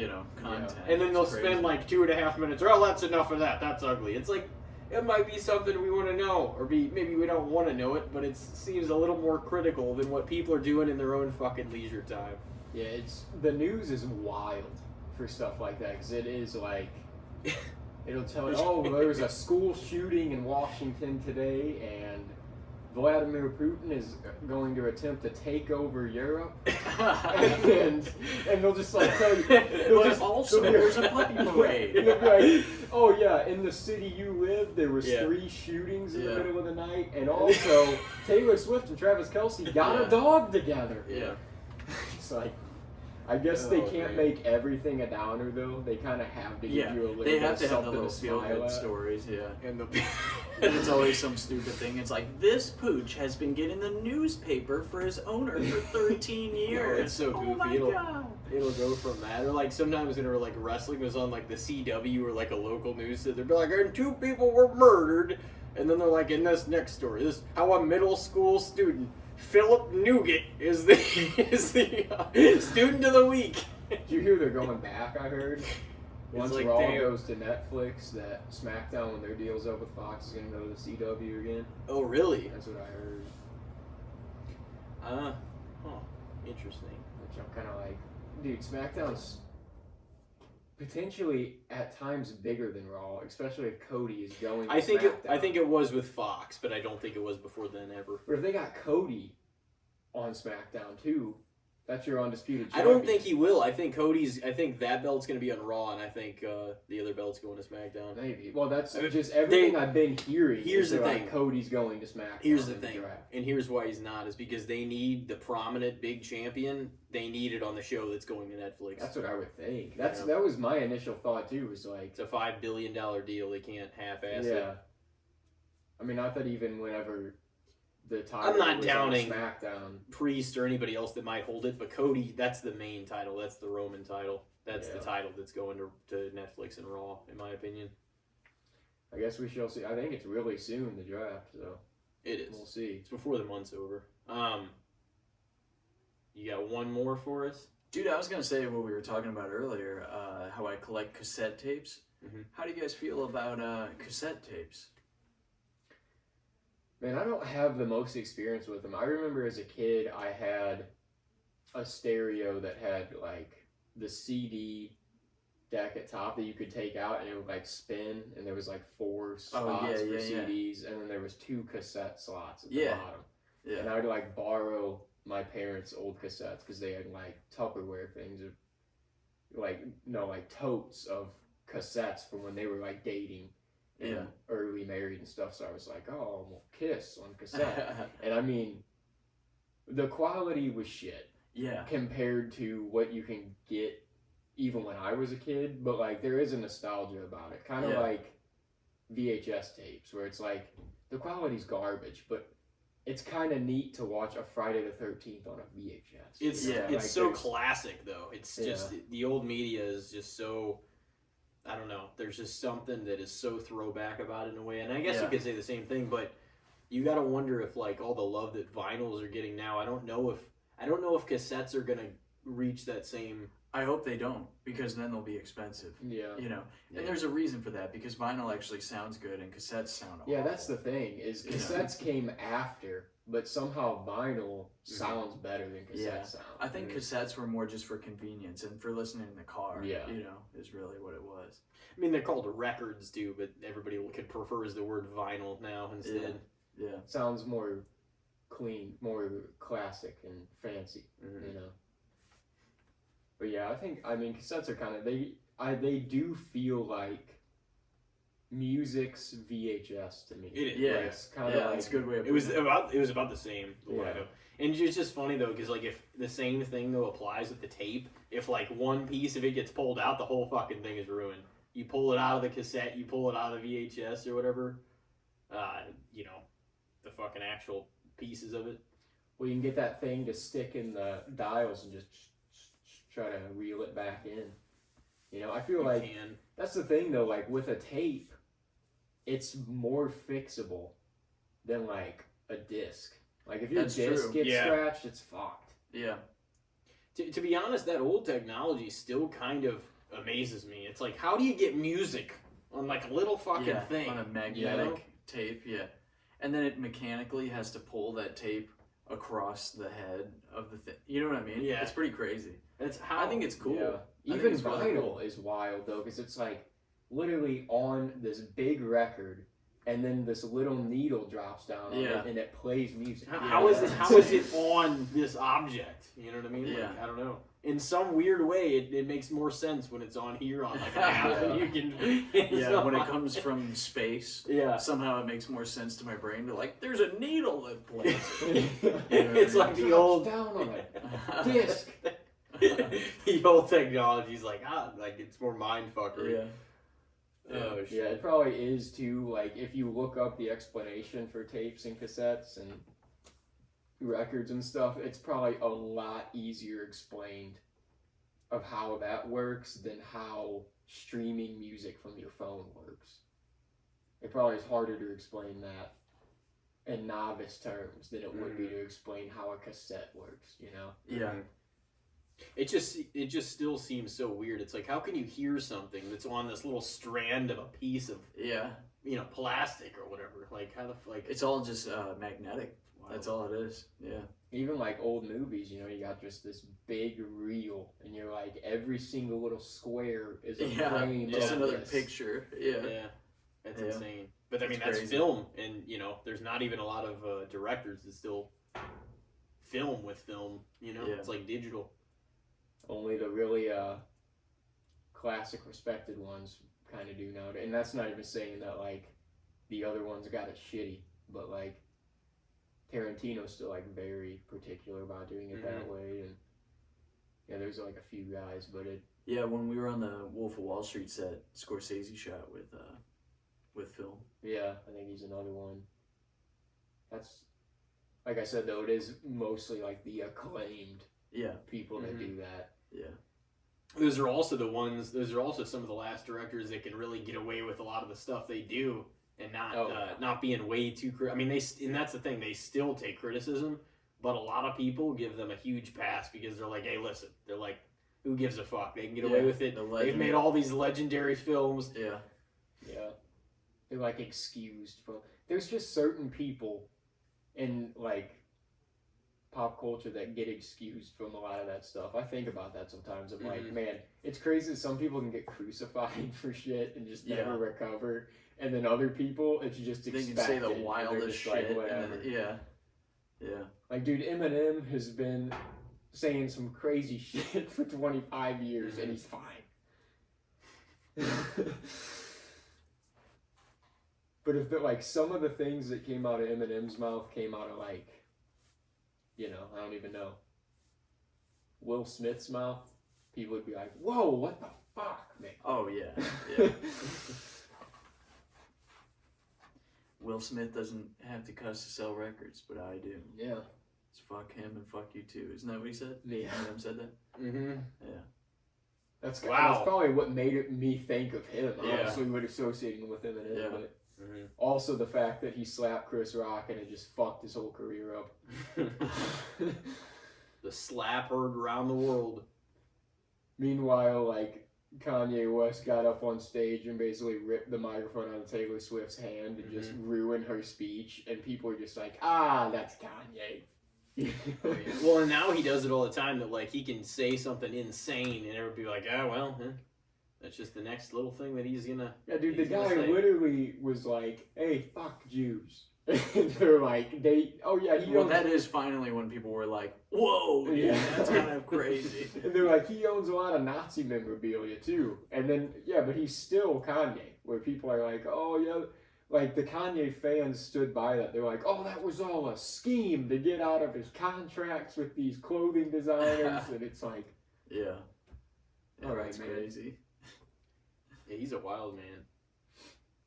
Yeah, I love some of those old Kanye albums. Oh, they're great. They're great. Yeah. They're legendary. His first like 4 or 5, like every album he released up to Yeezus was just fire. Yeah. Oh, Yeezus was great. That's what I mean. Like Yeezus itself and everything that came before it is just every one of those albums is good. Mm-hmm. I just gotta admit it. I even like all the new stuff. I still listen to it all. Yeah. No, there's some bangers. I know that he said horrible things, but his music's great. That's kind of how I am with certain people, because we are, and rightfully so, and for the better, in an era where stuff comes out about celebrities that basically just ruins them, and it's happened multiple times now to me where like stuff has came out about a celebrity that I supported and liked their art for like a decade, and then I'm like, damn, I hate this happened to them. They did this, and then I'm like, this album's still so fucking good. I know. Or this movie's funny as hell. Yeah, and it's like, man, it's the whole separating the art from the artist, where you're like, this person did this, and that is really fucked up. But bro, I listened to this song for so long before this was. There's also different rules though, because I don't think everybody that gets canceled should be equally crucified. Like if you're like, you were found out that you had this assault or this murder all these years ago, versus somebody just saying one line that was fucked up 20 years ago, then I'm probably gonna forgive the person that said a fucked up line 20 years ago. I'm going to be like, okay, well, we all said some fucked up things. Yeah, it depends on what they did. I mean, like R. Kelly, like I don't listen to his music that's anymore. Doing something. That's fucking evil. Yeah, but like, but at the same time though, people still all listen to Michael Jackson. And those docs came out about everything. Yeah. The Finding Netherland or whatever. Yeah. The Neverland Ranch. So what do you do? I mean, I don't know. I just try to enjoy it. That goes back to the whole not paying attention too much to pop culture and stuff, like I don't really care what people are doing.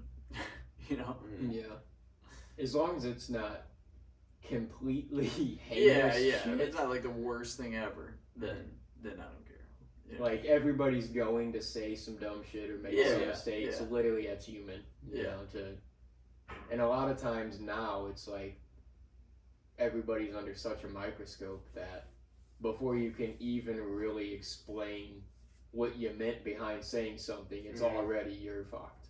Well, and I just don't like it because they're like, oh my god, can you believe that when he was 14, he put this on social media? It's like, I can totally believe it because he was fucking 14.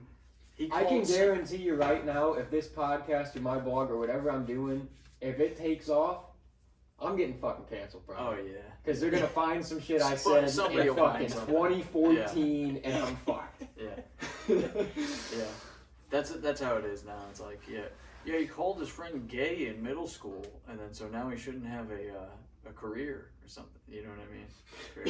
It's it's like, how does that help? Everybody used to say that shit back in the day, too. Oh, yeah.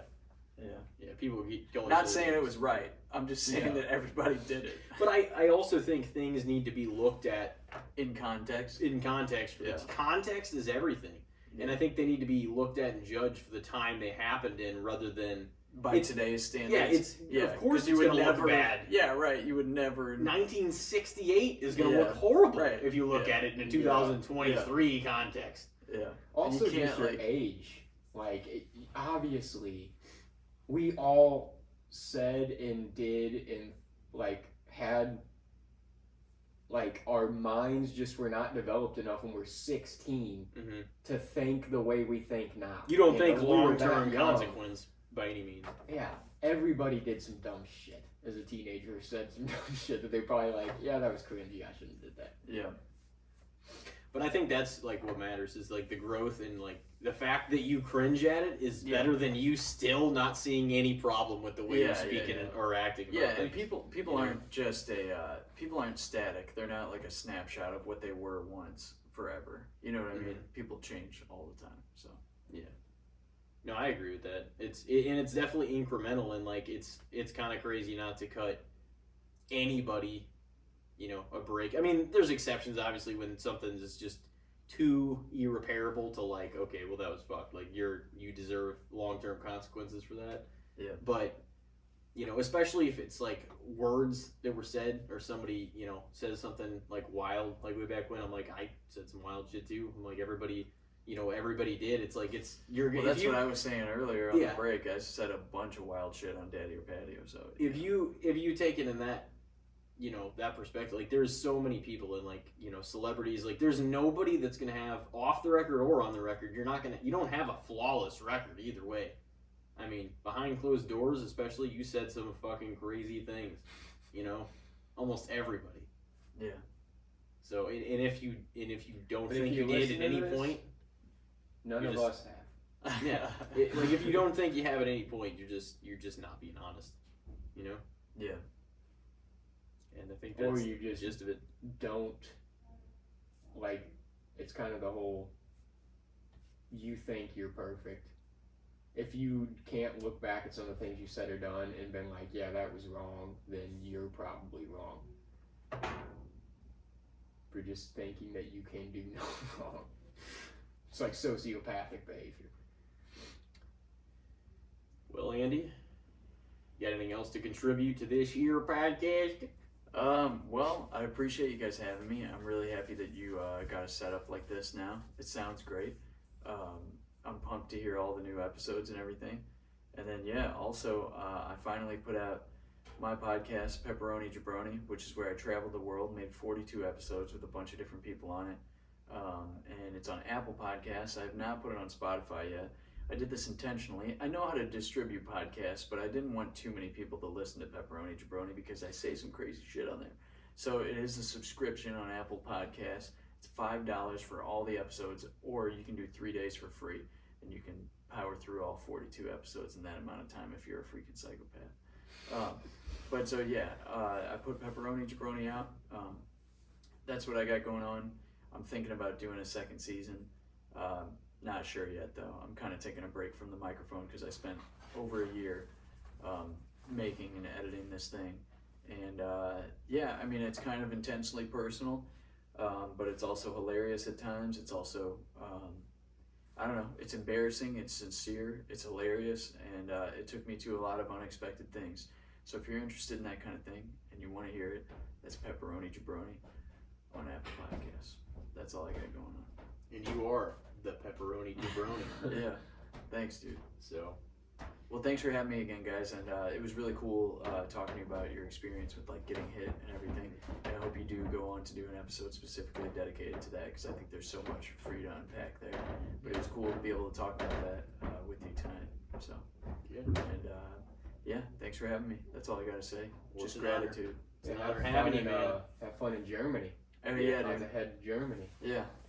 You'll have to come back on and tell us about it. Sure, I'll come on anytime. I love doing this with you guys. Yeah. So appreciate it. Hey, you've tied the most solo episodes of all time with anybody here tonight. Yeah. So you're. Who else has got it? Only one. Who's that? Only one person. Kyle. Oh yeah. Yeah, a good friend of mine and my brother's. He's got 4 as well. So you just tied him tonight. Nobody else gonna be hurt. There's been We'll let him get another one, and then I'll come and do another one. There's been people with quite a few appearances, but a lot of those are like wrestling ones or predictions and like stuff like that. But nobody else other than you has had 4 solo acts other than Kyle. That's it. That's great, man. I'm honored. So honored to have you. The podcast legend, 11 years in the game. Yeah, you'd think I'd be good at this by now. You always deliver. Yeah. Oh yeah. No, and it's a Pizza seamless. boy. It's a seamless conversation. So, well, thanks for teaching me how to use all this. Thanks for telling us what to get. Thanks for setting it all up, hooking us up. Yeah, dude, no problem. I love it. I'm so happy to see you guys flourishing, and honestly, your commitment to the podcasting game has inspired me, even though I've been on it for a long time. seeing you guys grow and do this consistently has also been an inspiration to me. So appreciate I'm that. happy for you. You're an inspiration to us as well. So yeah. thank you for contributing everything you have, and thanks for coming on. It's been a great time, fun night, phenomenal episode. As See how many more adjectives I can throw out there for us. Yeah. So, alrighty. Well, ladies and gentlemen, have a great week. Have a great night. We'll be dropping all these soon. Plenty more guests to come. A lot of content to be released. So stick with us and have a great one. Take care of yourselves and each other out there. We will see you on episode 128.